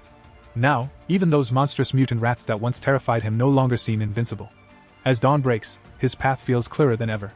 The vacation ends, and with newfound power and curiosity, Lin Zikin and Shin-Han return to Shanghai High to begin their next chapter. The first day of high school begins with Lin Zikin and Shin-Han arriving early for class duty. The classroom is quiet, until two girls walk in and immediately start whispering. Isn't that Lin Zikin? He's so handsome. Lucky us. We get to do class duty with him. Lin pretends not to hear, but internally he's confused. How do they already know me? Before he can think too much about it, his system dings. Lightbulb, new quest, social animal. Complete 1000 cooperative tasks to unlock new biological attribute, social animal. He stares at the glowing blue window in disbelief. Even cleaning class triggers a quest now? As he sweeps beside Shin-Han, he wonders what kind of attribute, social animal, could be. Increased teamwork ability? Social charm? Party buffs? Either way, it's something new, and that's enough to keep him interested. After school, he heads straight for his favorite place, the Mammoth Supermarket. The moment he enters the beast meat section, his eyes sparkle. Rows of exotic meats glow faintly with stored life energy. But one item catches his attention. Eagle Savage Giant Eagle Head, 1,998 yuan per gene. A grin spreads across his face. Perfect. The Savage Giant Eagle, a higher tier aberrant beast known for its monstrous speed and vision, 30 times sharper than a normal human's. The kind of power any fighter would kill for. That night, back in his room, Lin Zikin lays his hand over the packaged eagle meat. A blue light pulses through his palm as his system hums to life. Sparkles, devoured trace of Savage Giant Eagle's life essence. Guidebook progress plus 1%. He does the math quickly. 1 gene equals 1% progress. Meaning, he'd need 200 gene, or over 200,000 yuan, to fully unlock it. He sighs but grins anyway. Fine. Then I'll just win more tournaments. With renewed determination, he decides, before his second year, he will unlock the Savage Giant Eagle's Code DX. The next morning, school officially begins. The teachers introduce themselves one by one. The calm yet intimidating martial arts instructor. The eccentric mechanical modification teacher. The serious gene fusion lecturer. And the gruff wilderness survival veteran. Then it's the student's turn. A long-haired girl, Chu Yuyutan, introduces herself as an arts specialist. A bubbly pink-haired girl, Jianya, proudly says she loves anime, cosplay, and sports. Next, a quiet boy, Manhwa, admits he mostly plays video games. Then, it's Xinqinghan's turn. Blushing bright red, she stands and stammers. And my name is Xinqinghan. I like drawing, please take care of me. Finally, Lin Zikin stands up. He simply says, Lin Zikin. I look forward to working with everyone. Ben sits down again. Short. Cool. Mysterious. After class, a brown-haired girl named Chu Rui approaches Xinqinghan. Hey, what was your entrance exam score? Xinqinghan smiles nervously. 709. Chu Rui gasps. That's over 10 points higher than mine. Amazing. Then Chu Rui leans closer. What about your physical test score? I only got 95. Panic flashes across Xinqinghan's face. Mine wasn't that good. Chu Rui keeps guessing. 94? 93? While Xinqinghan shrinks into her seat. Her actual score was 79, barely enough to pass into the elite class. Before she can sink any lower, a sudden thud interrupts them. A hand slams onto the desk. It's Lin Zikin. He leans forward, casually smiling. Hey, mind if I add you on WeChat? Chu Rui freezes, then blushes furiously. Why yes. Of course. Xinqinghan watches in relief as Lin deflects the conversation, silently thanking him for saving her from more embarrassment. Then Lin turns to a boy named Yu. Let's add each other too. After connecting, he immediately creates a 4-person group chat. Ding! White heavy check mark, cooperative task +1, progress, 2/1000. He smirks. Easy progress. The 4 start chatting and quickly bond. Yu reveals he's from Manhua City and ranked 8th in their youth martial arts tournament. Chu Rui proudly mentions her family runs a clothing store chain. Lin and Xinqinghan share their Shanghai backgrounds, and soon the group feels like fast friends. Then Yu grins. So, who do you think's the strongest in our class? Chu Rui doesn't hesitate. Obviously Lin Zikin, he was top scorer in the whole district. Yu's jaw drops. Wait, seriously? Lin just chuckles modestly. Not necessarily. The principal recruited 2 powerhouse transfers from Manhua City. He points across the room. First, Bai Shuer, a blonde-haired prodigy who can run 100 meters in 7.98 seconds. And next to him, Lu Gang, a massive boy who can lift a 300 kilograms barbell with one hand. The class collectively gasps. Even Xinqinghan looks awed. Lin Zikin, however, just smirks inwardly. 7.98 seconds? 300 kilos? I surpassed that years ago. When the bell rings, everyone lines up for textbook distribution. This semester's subjects: martial arts, gene fusion, mechanical modification, wilderness survival. Lin glances at the pile of books and smiles faintly. He's already studied all of it. As the others chatter excitedly, he quietly slips away, looking for a secluded place to train. His high school journey has just begun. And with his new social animal quest, new friends, and a new beast goal, Lin Zikin is ready to rise higher than ever. Flexed biceps fire. As Lin Zikin trains alone, his thoughts drift toward darker matters. The rat god cult, still active, still dangerous. Sure, the cops caught a few small fries. But their leader, the infamous Rat King, is still out there somewhere, plotting. That thought lights a fire in Lin Zikin's chest. He clenches his fist, eyes sharp as steel. I need to reach Tier 6 fast. Only then can I face that monster head-on. Cut to outdoor forest scene, wilderness survival class. The first practical class finally arrives, wilderness survival. Their teacher, Shi Chungbei, stands dramatically in front of the students like some old kung fu master. He smiles and asks, So, who knows how to make a fire by drilling wood? The class goes quiet. Then Yu mutters, That's useless, bro.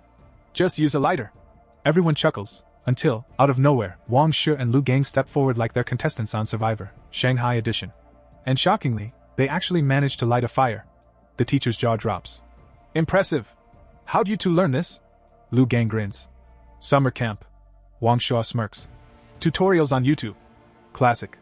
Then, not to be outdone, Lin Zikin quietly gathers his group, gives a 30-second explanation, and boom, everyone in his group starts fires like pros. The teacher stares. This kid's something else. Cut to martial arts class. Instructor Yao Yuanfeng introduces a new cultivation technique, explaining it with deadly seriousness. But before he even finishes, Bai Shuer and Lu Gang jump in again like self-proclaimed experts. Oh, this one? We already know it. Their demonstration? Let's just say it's more interpretive dance than cultivation. Lin Zikin already mastered this technique ages ago, but he decides to stay quiet and play it cool. No need to flex, yet. Fast forward, montage music. A month passes uneventfully. Classes, training, and a whole lot of humble domination from our boy Lin. But peace never lasts long. Cut to mechanical modification class. Teacher Kai Yufei bursts into the classroom with energy. Pop quiz everyone! Let's see what you've learned. Groans echo across the room. Then he adds, to make things interesting, I'm offering cash prizes. 888 yuan for first. 666 for second. 333 for third. And instantly, the whole class is wide awake. Lin Zikin's eyes narrow. 888 yuan. That's almost half a gene of savage giant eagle meat. He's locked in. The class dives into the test. Pencils fly. Heads sweat. And right after that, because fate loves chaos, the gene fusion teacher announces another test. With the exact same prize money. Everyone groans in despair. 2 brutal exams in a row. When it's all over, the classroom looks like a post-apocalyptic battlefield. Students slump over their desks, moaning. I thought I'd get 90. I'll be lucky if I pass. One girl sighs. Meanwhile, Wang Shuer and Lu Gang? They're chilling like kings. How'd you do? Asks a classmate. Wang Shuer smirks. 95 easy. Only tripped on the last question. Lu Gang nods. Same here. 95. He grits his teeth, fists trembling. Oh, I hate these guys. Dramatic drumroll, results time. Teacher Kaiyufei starts reading scores. Guanling, 52. Xin Qihan, 61. She beams with pride. Lin Zikin congratulates her. Hiu, 88. The class cheers, he grins proudly. Guess I'll treat you guys with my 333 yuan prize. Then, the top dogs. Lu Gang, 95. Wang Shuo, 95. The two smirk, acting like celebrities on a red carpet. But the teacher isn't done. One student got a perfect score. Lin Zikin, 100 points. The room erupts. Hiu's jaw drops. Bro's not human. Even Xin Qihan and Chu Rui are cheering like it's a championship match. Meanwhile, Lin just raises his hand calmly. So, when do I get my 888 yuan? The teacher blinks. You really care about the money that much? Yes. Cut to Gene Fusion class results. This time, the Nan Yuan duo stumble. Lu Gang, 81. Wang Shuo, 83. Their egos deflate faster than a popped balloon. Xin Qihan scores an impressive 78, ranking in the top 5. But once again. First place, Lin Zikin, 100 points. Another perfect score. Another 888 yuan. The classroom explodes. Wang Shuo and Lu Gang can't take it anymore. This is rigged. No one gets full marks twice. The teacher glares. I wrote every question myself. So unless you're calling me a liar. Dead silence. Hiu and Chu Rui burst out laughing. Disgrace to Nan Yuan. Uncultured and ugly. The class howls. Cut to Wilderness Survival Exam.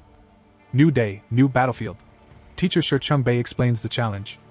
Climbing. Swimming. Fire starting. Same prize money. The Nan Yuan duo glare at Lin. This time, we crush him. The whistle blows. Climbing test. Lin scales the wall like Spider-Man.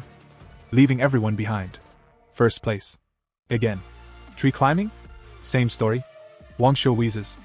I didn't even see his shadow. But while Lin dominates, he notices Xin Qihan struggling, finishing last. He smiles knowingly. Just wait till the swimming test. Next, fire starting. Lin moves like lightning, sparks flying. 58 seconds. Fire achieved. The teacher's jaw drops. Wang Shuo and Lu Gang stare like they've just seen witchcraft. Finally, swimming. Xin Qihan dives in, and transforms into a torpedo. She blazes through the water, leaving everyone gaping. Wang Shuo mutters. No way. Am I hallucinating? Lunch break, awkward silence. Wang Shuo and Lu Gang don't speak. They just stare at their food. It tastes like failure. Afternoon, martial arts exam begins.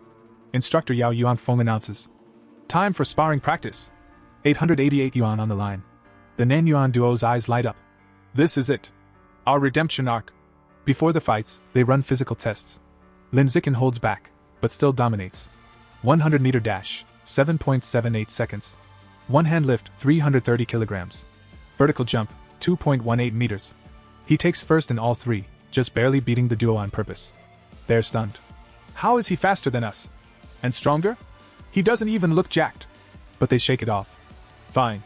Stats mean nothing in real combat. Sparring arena, crowd buzzing. Lin steps into the ring first. No one volunteers to fight him. So the teacher calls up a random student, Louis. The fight lasts 1 second. Bam! Louis out cold. Then another. And another. Lin sweeps the class like he's farming XP. Wang Shuo and Lu Gang are pale. He didn't even go all out in the tests. Suddenly, Hugh stands up, pointing at Lu Gang. You! Let's go! Lu Gang grins. I'll end this in 30 seconds. 30 seconds later, Hugh's on the floor, coughing up his lunch. Lu Gang smirks. Good technique, but still weak. Then Lin steps forward. Now it's my turn. Lu Gang freezes.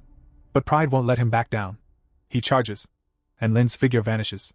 Before he can blink, wham! Lu Gang flies out of the ring, hits the wall, and doesn't get up. The crowd explodes again. Only Wang Shuo remains standing. Everyone starts chanting. Go avenge your bro. Don't chicken out. Wang Shuo snaps. Shut up. I was gonna fight anyway. He charges at Lin with everything he's got. And Lin just catches the punch midair. With a single counter-strike, Wang Shuo flips upside down, crashes into the floor, and starts foaming at the mouth. Game over. Lin Zikin doesn't even break a sweat. He checks his system. Survival of the fittest achievement, progress updated. But then he realizes, repeats don't count. That means, only the girls are left. He glances around, wondering if any of them will even dare. And to his surprise, every single one of them raises their hand, smiling. Oh, he says. This might get interesting. A swarm of blushing girls floods the ring, hearts practically floating out of their chests, all itching for a chance to face Lin Zikin. First up, Chu Yutong bravely waves her hand and jumps in, moving faster than you'd expect from a high schooler. She launches a flurry of attacks, but Lin? He's on another level. Dodging effortlessly, leaving after images behind, Chu can't even touch him. She lands gracefully, sighing. Wow, his speed is insane. Close, but no cigar. Face with tears of joy. And just like that, one by one, the other girls step up. Lin Zikin holds back. He's not here to hurt anyone, just to rack up wins and finish his survival of the fittest achievement. Match after match, he easily defeats every girl, all while staying casual. Officially undefeated, but unofficially? He's just getting started. Before he can pout about the lack of tough opponents, the teacher drops a bomb. In 1 month, your class will spar against the strongest regular class in the second year. Be ready! Direct hit. Lin's eyes sparkle. Finally, real competition. Meanwhile, the previously arrogant Lu Gang slinks over, humbled, and admits. Okay. Lin Zikin, you're officially my rival for the next 3 years. Wang Shuer isn't far behind, grumbling about avenging his humiliation. Lin? He's already counting the cash he's earned from exam prizes, over 3,000 yuan. Beast meat, here he comes. Money with wings. Night falls, and Lin's mind turns practical. He's still short on beast meat. Solution? What novel hustle. With his celestial root of wisdom, the first chapter practically writes itself. Morning brings a contract from Yuan, Cha-ching. Scroll. Then, horror hits. A news alert, a giant mutant rat, over 5 meters long, attacked a frozen meat facility. One heroic cyborg tried to stop it, got bitten in half. Explosions ensued, rat obliterated. Lin stares at the photo in disbelief. Shanghai has monsters, and he now realizes the city is crawling with potential nightmares. Face screaming in fear. Fast forward to the sparring day against the second-year elite class. Gym packed, excitement high. Teacher Yao Yuanfang calls a strategy huddle. Their class is stronger overall. Finish fights fast. And Lin? He rushes to the ring, eager to crush as many opponents as possible. First opponent, a tall blonde girl. She instantly complains, pointing at Lin. Why me first? I'm the weakest. Chaos ensues as Teacher Yao angrily confronts the opposing teacher. Lin is told to step down. He reluctantly complies. Cue Shanning Han, nervously volunteering as the weakest link. The blonde girl swings hard. Shanning Han blocks. Outmatched? Totally. But she survives, strategically, draining the blonde's stamina. 3 minutes in, the blonde is panting, shocked at Shanning Han's defense. A final punch ends the match, Shanning Han defeated, but victorious in spirit. Lin pats her head. You lasted over 3 minutes. Huge progress. Partying face. Next up, a brown-haired girl jumps in, sees an exhausted blonde, charges, and is instantly overpowered by the senior's superior skill. Chu Rui, fueled by determination, steps in next. She lands a single devastating punch, and the crowd goes wild. Shanning Han cheers. That's my girl. Lin casually explains. Chu Rui's victory? Easy. She just benefited from Han draining the stamina first. 2 hours in, the elite class evens the score. Teacher Yao smirks at second-year teacher brother Fun.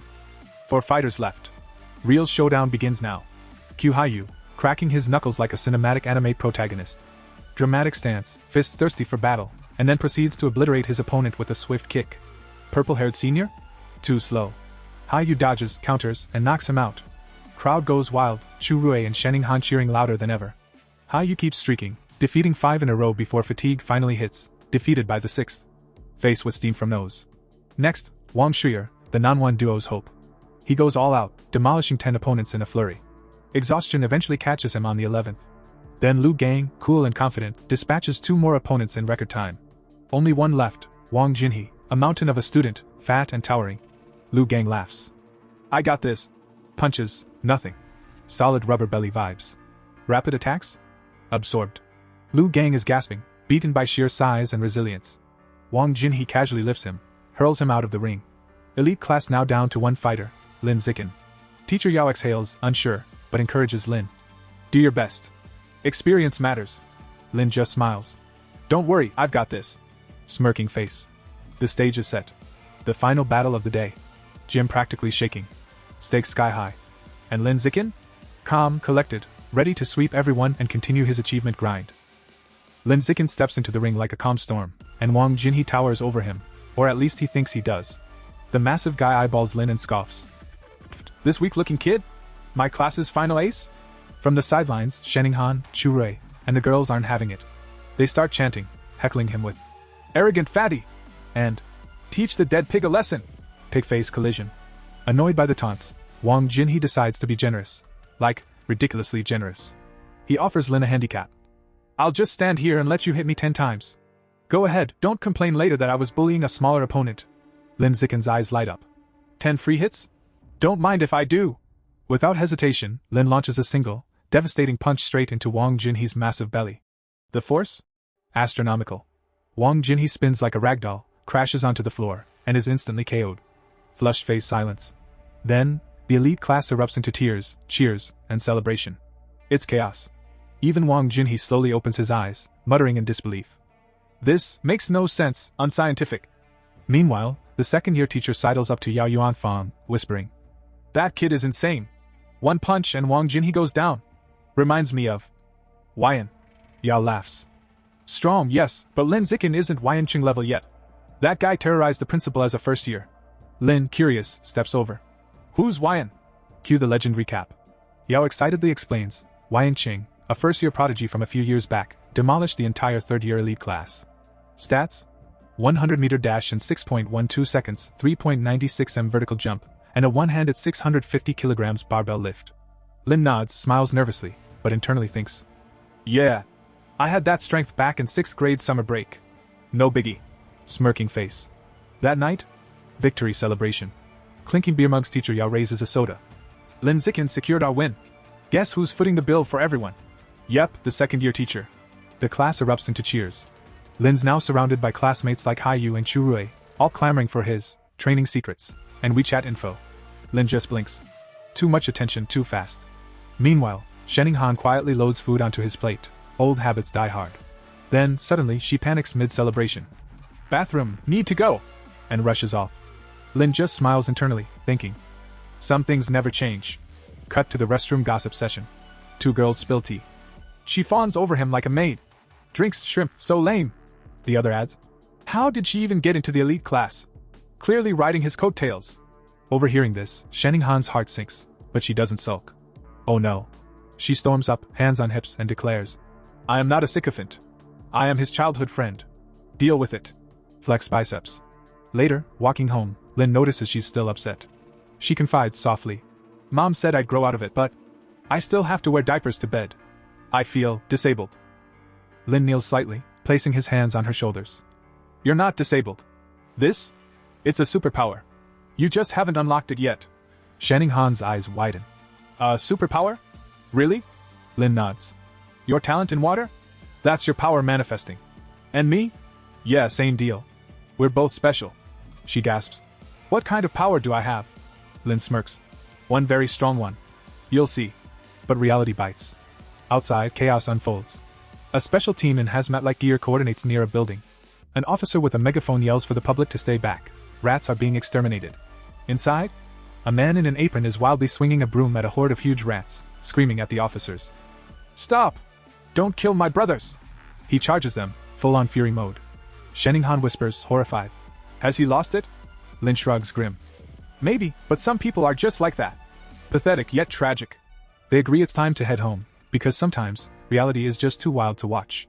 Later that night, Lin Zikin is chilling at home with his parents, only to have the evening vibes completely ruined by the news. The anchor reports that a young female teacher went missing last week, and she's still MIA. Cue mom, Zhang Wangxin, freaking out. That's the 4th one this month. Dad, ever the pedant, corrects her. 5th. Definitely 5th. The broadcast flashes photos of young, attractive women and warns everyone not to wander alone at night. Mom looks at Lin Zicken dead serious. You better not let Shanning Han go anywhere by herself. Lin just smirks and promises to keep her safe. Meanwhile, over at the Shanghai Public Security Office, the dude from the market, remember the one freaking out over rats, has been arrested. The cops are chatting with the doctor, wondering if he's mentally ill. The doctor shrugs.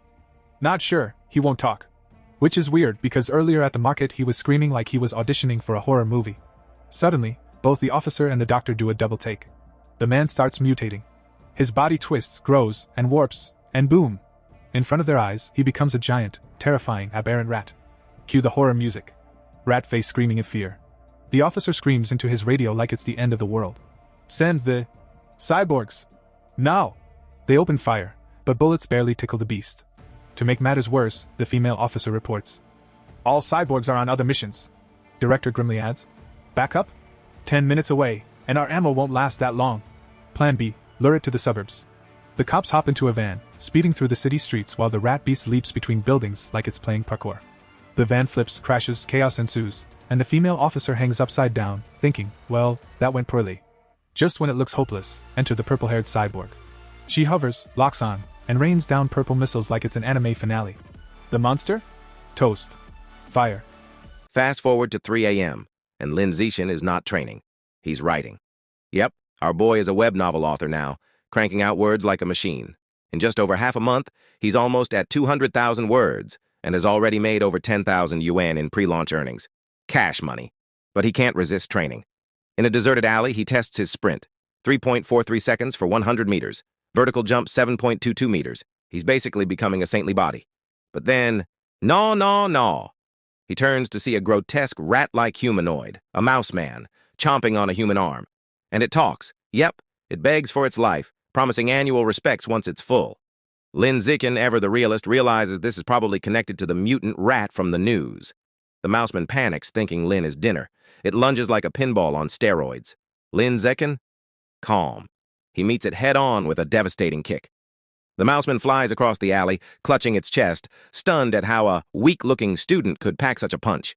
Before it can recover, Lin grabs rocks like he's in an action movie and unleashes a frenzy of precise throws. The mouseman doesn't stand a chance. Moments later, the alley is quiet. The creature? Obliterated into a steaming pile of bones. Lin touches the remains, and blue energy surges into him. System notification, plus 7% progress toward his codec achievement. Not bad, but he's still a bit salty. It wasn't 5% like last time. Moments later, the purple-haired cyborg arrives, hovering over the bone pile, muttering, "Who the heck killed this thing?" Meanwhile, in a shadowy building, things get seriously creepy. A hooded cultist drags an unconscious woman to a glowing red summoning circle. He's about to offer her to the Lord Rat God, who is apparently very hungry and not impressed with tiny human portions. The cultist tries to explain, but the rat god isn't having it. It demands bigger prey, or even young men if women are scarce. Then, a bloody chunk of meat lands in front of the cultist. He gobbles it like it's fine dining, muttering thanks to the Lord Rat God. Suddenly, massive red tentacles shoot out, lift the girl into the air, and the multi-eyed rat god eats her whole. Crunch, chew, gulp. The cultist probably wishes he had a backup plan. And just to rub salt in the wound, the rat god complains, "Don't feed me ordinary people next time. Nobles only. I want tender meat." To help Shanning Han boost her martial arts grades, Lin Zichen takes on the role of personal coach extraordinaire, hosting special training sessions at her house. In one particularly intense session, he corrects her stance, adjusts her shoulders, and fine-tunes every arm movement like a martial arts perfectionist.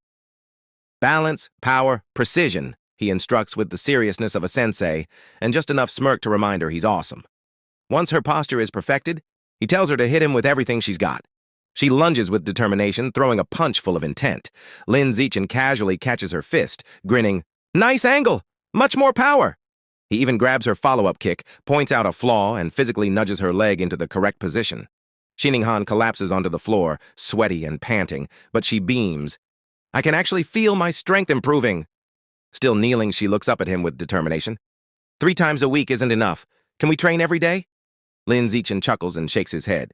"Daily high-intensity training would fry your body. 3 times a week is plenty." Shanning Han sighs, but wisely decides to stick to the plan. For now. Just then, Lin Zichen's phone buzzes. Curious, Shanning Han leans in. He scrolls through 2 headlines. 1. Gian Corporation to provide free treatment for former mechanical prodigy girls disabled by early modifications. 2.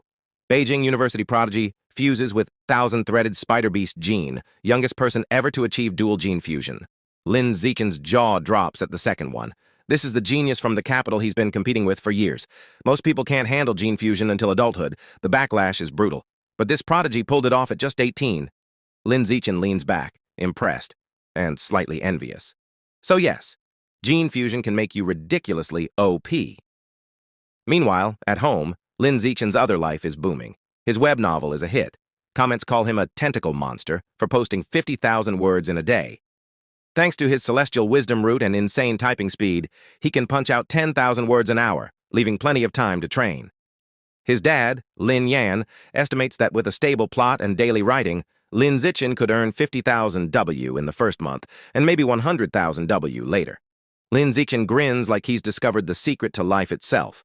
Cash for training materials. His first goal? Use his first 2 months' earnings to unlock the Savage Giant Eagle Codex. Back at school, martial arts class is chaos.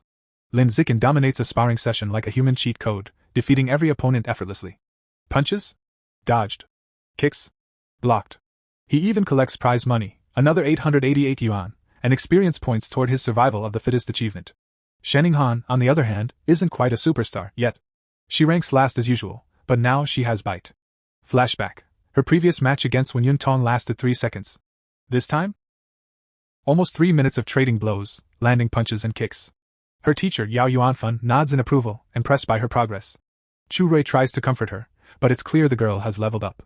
After class, Yao Yuanfan drops a bomb. In 1 month, their class will challenge the elite second-year class, aiming to take out everyone except the top 3 fighters. The students roar their agreement. Spirits high, hearts pumped. A month passes, and Lin Zichen's web novel empire has grown.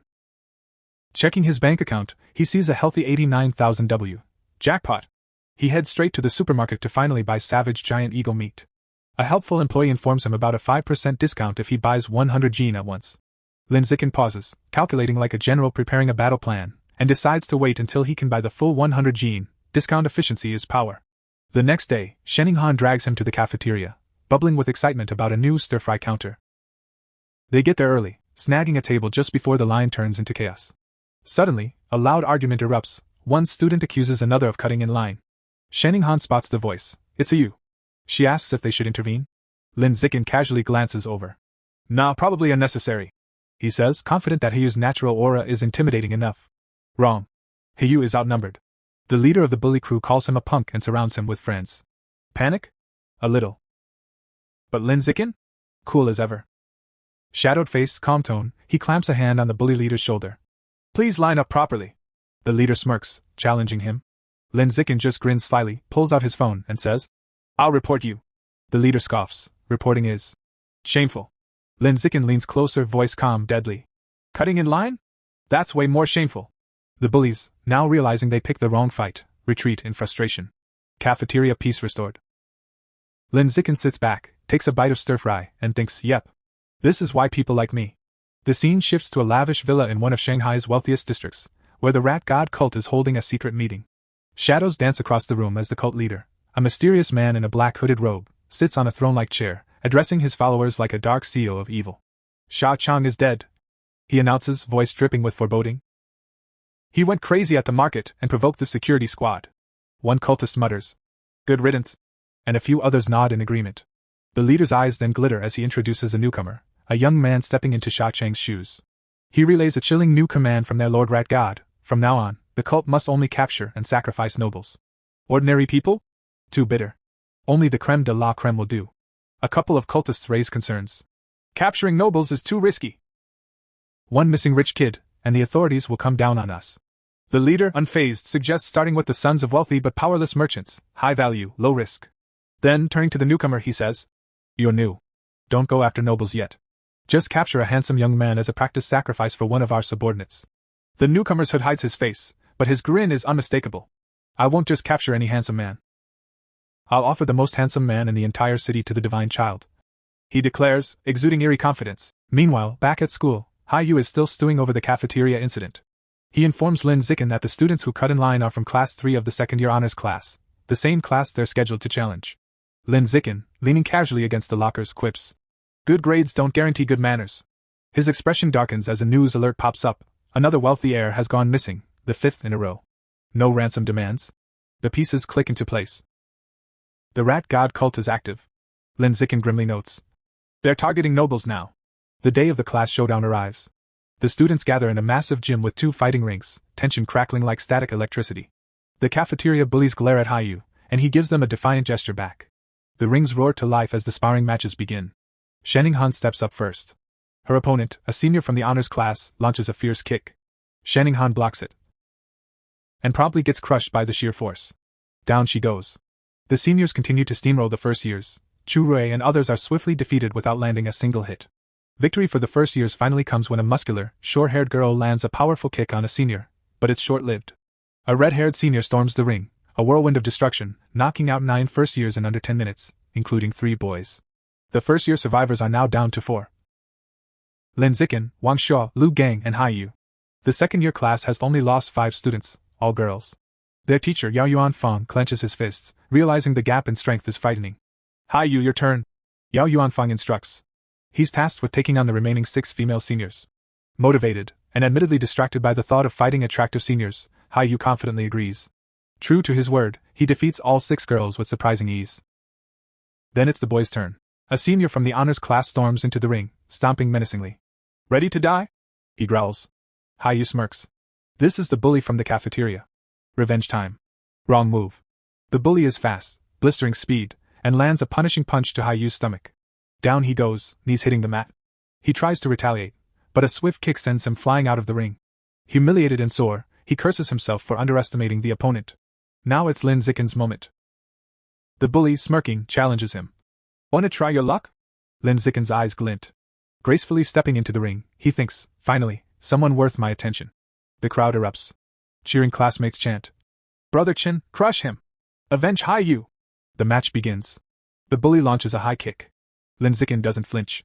He catches the kick with one hand, spins, and slams the bully headfirst into the ring floor with such force the entire gym echoes with the impact. Out cold. Lin Zikin casually kicks the unconscious body out of the ring. The second-year students gape in disbelief. He's one of our top 5 strongest fighters, murmurs one. The others are speechless. Could a mere junior really be this powerful? Watching from the sidelines, Yao Yuanfang notes, Lin Zikin is hiding a massive amount of strength. Lu Gang and Wang Shuo exchange terrified glances. Is he even human? Lin Zikin calmly turns to the remaining male students. Who's next? Their faces twist in sheer panic. Over the next 30 minutes, he defeats all 29 remaining second-year students with unmatched precision and efficiency. Standing over the final opponent, Lin Zikin reflects on his progress. A system notification pops up. Opponents eliminated, 19/1000. He frowns. 19 out of 1,000? Slow, far too slow. In that moment, Lin Zikin makes a bold decision. His strength has surpassed the high school level. Rules? Who needs them? From now on, he makes the rules. It was Monday morning at Shanghai High, and the principal's office was rocked by a gasp so loud it could have shattered glass. Inside, the principal stared at Lin Zikin like she had just seen a unicorn lifting weights. Wait, you actually want to hold a personal challenge match, with rewards? She asked, blinking rapidly. Lin Zikin, ever the fearless first year, nodded. Not just a match, he said boldly. I want to challenge the entire school. The principal pressed a hand to her forehead. You're serious? A first year. Challenging everyone? Absolutely. Lin Zikin replied, grinning. Come to the gym. I'll show you I have the strength for this. Later, the two of them arrived at the empty gym. The principal crossed her arms, skeptical. Why bring me here so late? She asked. Lin Zikin casually removed his school jacket, revealing a muscular build that could double as a bodybuilder's poster. He smirked. I'm here to show you my true power. The principal's face went beet red. She misread his meaning and tried to stop him. Wait. But Lin Zikin strode over to a massive 700 kilograms barbell. With one hand, he lifted it effortlessly, holding it aloft like it was a feather. The principal froze. Her jaw practically hit the floor. This isn't just showing power. This is absurd. Unreal. Unthinkable. It finally clicked. Lin Zikin's strength already surpasses Yanqing, the school's legendary prodigy from years past. Completely convinced, she gave a small, incredulous thumbs up. Fine, she muttered. We'll arrange a challenge for the entire school. Lin Zikin grinned cheekily. Perfect. But let's make sure there are rewards. Otherwise, nobody will bother challenging me. He outlined his plan, 2 types of prizes. A small participation prize to entice everyone, and a massive cumulative prize pool that grows with each challenger. Anyone who defeats him wins the entire pool. But if no one succeeds in the time limit, all the money is his. Lin Zikin added one final request: keep my true strength secret for now, otherwise the students would be too terrified to even show up. She playfully patted his shoulder and nodded. Later, she showed him the finalized plan. Perfect, he said, bowing slightly. Just then, teachers Yao Yuanfang and Lu Duran walked by. They stopped in their tracks, stunned. The principal, usually a fearsome, scolding she-devil, was smiling at Lin Zikin like he'd just given her free ice cream. Yao Yuanfeng's mind scrambled. What is going on? By 2 p.m., the gym was packed. 2 large fighting rings stood in the center, surrounded by a buzzing student body. The principal took the microphone, clearly trying to keep a straight face, and introduced Lin Zikin. She detailed his recent victories and explained the rules and prizes for his personal challenge against the entire school. Pandemonium erupted. Students shouted, laughed, and mocked the audacity of a first-year daring to challenge everyone. The principal must be insane, someone yelled. He beat the second years, so what? Third years will crush him, another argued. Lin Zikin, standing calmly in the middle of the chaos, announced. Starting tomorrow, I'll be in the gym every afternoon for 2 hours. Anyone is welcome to challenge me. Internally, he was quietly thrilled. The more angry and motivated the students, the better. Perfect for my survival of the fittest quest. Meanwhile, the scene shifted to a bustling Shanghai street at night. A young blonde man strolled alone, sipping a drink like he owned the sidewalk. 2 attractive women stepped in front of him, inviting him to a bar. He glared. Get lost, he said bluntly. They muttered, no charm at all, and walked away. The blonde man shook his head, muttering, Shanghai City, you really are pathetic sometimes. He wasn't just any guy. He was a new recruit in the rat god cult, struggling with his first mission. After days of searching, he hadn't found a single man handsome enough to be a worthy sacrifice. Anxiety gnawed at him as he imagined his cult leader's disappointment. Failure would mean ostracism, or worse. He had even considered kidnapping a male celebrity, but they were too heavily guarded. Just as despair began to settle in, Lin Zikin ran past him, wearing a tank top and shorts. The cultist froze mid-step. His eyes widened. Finally, the perfect man. Relief and twisted excitement washed over him. He had found his target without even trying. A sinister grin spread across his face, black eyes gleaming in the night. Lin Zikin's run down a deserted industrial alley? Perfect. The opportunity had arrived. The cultist quietly followed, his heart racing with anticipation. Tonight, he would claim his prize. Deciding it was finally time to put an end to things, the blonde rat cultist unleashed his power. And instantly went through a grotesque transformation. His body contorted, limbs elongating unnaturally, teeth gnashing, until he had become a monstrous beast, a towering horror with a massive tooth-filled maw. Just as the creature lunged, ready to feast on Lin Zikin like some nightmarish candy, a brick flew out of nowhere. Smash! It hit the monster square on the head with a sickening, bloody impact. The beast stumbled, clutching its head in confusion and pain. From the shadows, Lin Zikin calmly emerged, holding the very brick he had just thrown. Well, I didn't expect to run into a rat person on my evening jog, he muttered casually to himself. But hey, free upgrade progress for my guidebook. Can't complain. The monster trembled in terror, trying desperately to comprehend the human in front of it. It felt incredibly unlucky, like rolling a 1 on every dice in life. Before it could react further, it collapsed, dead as a doornail. Lin Zikin blinked in disbelief. Did I really just kill it with a single brick? He crouched beside the corpse, preparing to absorb its life essence before any nosy humans wandered by. A system notification pinged. Trace of giant mutant rat life essence devoured. Guidebook progress 8%. He frowned. Only a 1% increase? Pathetically low. No wonder this rat person was so weak. Thinking about his safety, Lin Zikin decided to take a break from nighttime runs. Not all cultists were this feeble. Some could transform into monsters strong enough to shrug off bullets like mosquitoes. The next morning, Lin Zikin watched a shocking news report on television. At 3 a.m., the Shanghai Municipal Public Security Bureau, working alongside a chemical tutor from Shanghai University, had successfully wiped out the rat god cult. The broadcast showed the insane battle. The massive multi-eyed rat king launched a terrifying volley of sharp spikes at a winged, red-haired gene fuser. The tutor endured, dodged, countered, and in 30 seconds, the colossal rat king was defeated, collapsing in defeat. Lin Zikin sat, expression grim, thinking, that's the true power of a high-level being. Unreal, formidable beyond anything I've faced. Meanwhile, in a sleek, modern room, 2 men in tactical gear were having a casual chat. A blue-haired man, sipping from a cup, asked, Have you contacted our teacher yet? Tian Chang, A spiky-haired orange guy shook his head. Still out of contact. The entire elite squad that went to suppress the riot at source site 36. Still missing. The blue-haired man raised an eyebrow. Current situation? Stable, Tian replied. If it weren't, I wouldn't be free to mop up the little shrimp that escaped during the chaos. Little shrimp. The blue-haired man smirked internally. The Rat King, a monster that even the Public Security Bureau couldn't touch?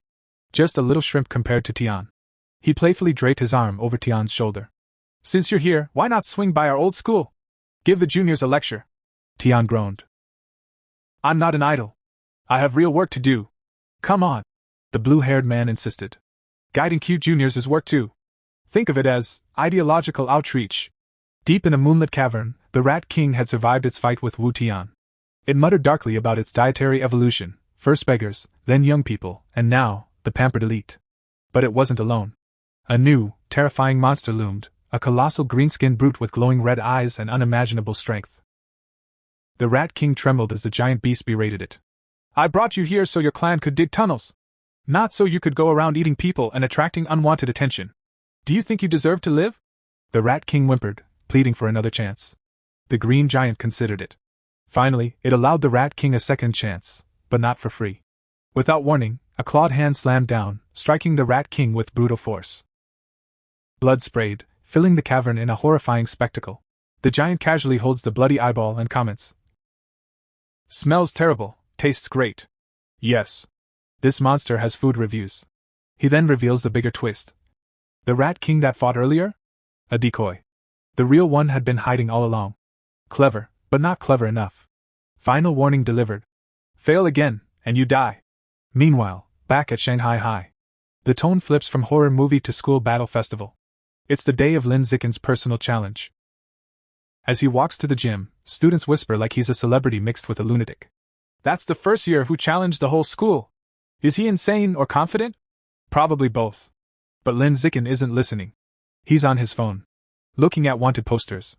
9 fugitives. 500,000 reward each. To him? Not criminals. Walking piggy banks. Then his practical side kicks in. Stay alive first. Money later. Smart protagonist energy activated. He enters the gym. Packed. Overflowing. Absolute chaos. And then the secret weapon of motivation appears. Shin Xinghan with a megaphone. Every participant gets a lottery ticket. The boys cheer. Game consoles. Smartphones. Dreams. One brave boy steps forward. Only to be used as a stepping stone by a girl who literally jumps on his head to volunteer first. And suddenly, female student stampede. The ring floods with girls. But instead of fighting, they start admiring. Your arms are so strong. Your face is so handsome. Is this a challenge or a fan meeting? Lin Zicken's internal monologue. This was not in the plan. Reluctant but determined, he gently pushes them back. One by one. Then all at once. Energy wave. Ring cleared. Apologies included. System notification. Survival of the fittest, 309/1000. Progress achieved through accidental popularity. Next wave, the boys. A muscular student steps forward, cracking his knuckles like thunder. Now it's my turn. One punch later. He's asleep. Opponent after opponent falls like dominoes in a windstorm. System climbs to 419/1000. Soon Lin Zicken stands atop a literal mountain of unconscious students. Calmly asks, Who's next? The crowd parts. A new challenger enters. Yan Xiaoan, second-year overlord. Whispers spread. He once defeated a whole class alone. He's legendary. He got humbled by a teacher once, but still legendary. Yan lands dramatically and begins a motivational speech.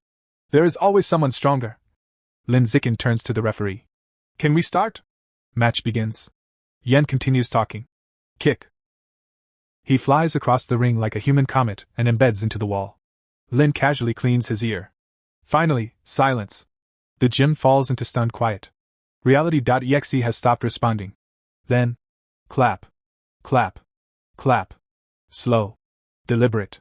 Heavy footsteps approach. A muscular student with spiky red hair walks through the crowd. No shouting. No bragging. Just presence. And everyone instantly knows. The real fight is about to begin. The crowd freezes for half a second. And then erupts. They've recognized him. Chen Wuking. The undisputed #1 student in the entire school. Cheers explode across the gym like fireworks. Everyone instantly assumes. Alright. Now the real show begins. Across the ring, Lin Zikin watches him approach and casually thinks. Ah, classic. Beat the younger ones, and the elder boss shows up. Chen Wuking lands inside the ring with a confident smirk, arms crossed. I never expected Yan Xiaoquan to lose to a junior. He prepares to launch into what is clearly going to be a long motivational speech. But Lin Zikin turns to the referee and calmly asks, Can we start? Chen hasn't even finished inhaling. The teacher, slightly panicked, starts the match anyway. Instant disrespect. Maximum efficiency. Enraged, Chen Wuking charges forward, blue aura blazing around him like a superpowered comet. It seems I'll have to beat you before you listen. Lin Zikin steps forward. His own fist glowing with a golden aura. Boom! Their punches collide. A shockwave blasts across the arena. Dust rises. Hair flutters. Several students almost reconsider their life choices. Chen tries to speak, almost apologetic. But Lin Zikin simply says, I'm in a hurry. One punch. Chen Wuking flies backward. Shirt torn. Eyes wide. Face frozen in pure disbelief. The strongest student in the school. Instantly defeated. The entire gym goes silent. Not quiet. Silent. The kind of silence where even thoughts echo. With every top fighter down, Lin Zikin turns to the stunned crowd. Points at a random student. You. Get in the ring. The boy looks behind him. Me? Yes. You. The student nervously asks him to go easy. Lin Zikin smiles and reminds him. You'll get a lottery ticket. Motivation level, maximum. The boy charges in. One punch later, sleep mode activated. System notification. Survival of the fittest +1. And just like that, the entire student body realizes something important. There is no shame in losing, if prizes are involved. A tidal wave of enthusiasm sweeps the gym. Students rush the ring for smartphones, consoles, and pure gambling hope. What follows is less a tournament, and more a systematic harvest of victories. Left. Right. Down. Next. Each opponent falls in seconds. Each defeat ticks the counter higher. Until finally. System notification. Achievement complete. Survival of the fittest acquired. 1,000 opponents. Quest complete. Lin Zikin clenches his fist. Victory. Satisfaction. Mild exhaustion. The grind, finally paid off. Reward description. Biological attribute. Survival of the fittest. Increases damage against living beings. He strokes his chin. Practical, but why won't it tell me the exact percentage? Classic system vagueness. Challenge over. He jumps down from the ring. The girls complain it ended too fast. The boys are still recovering their consciousness. Without wasting time, he grabs Shinqing Han's hand and exits the gym like a victorious protagonist leaving a battlefield. And this is how this part of this manhwa ends. Also in the future I will be bringing more and more exciting videos. Please subscribe to the channel, ring the bell, hit the like button and stay tuned until the next video.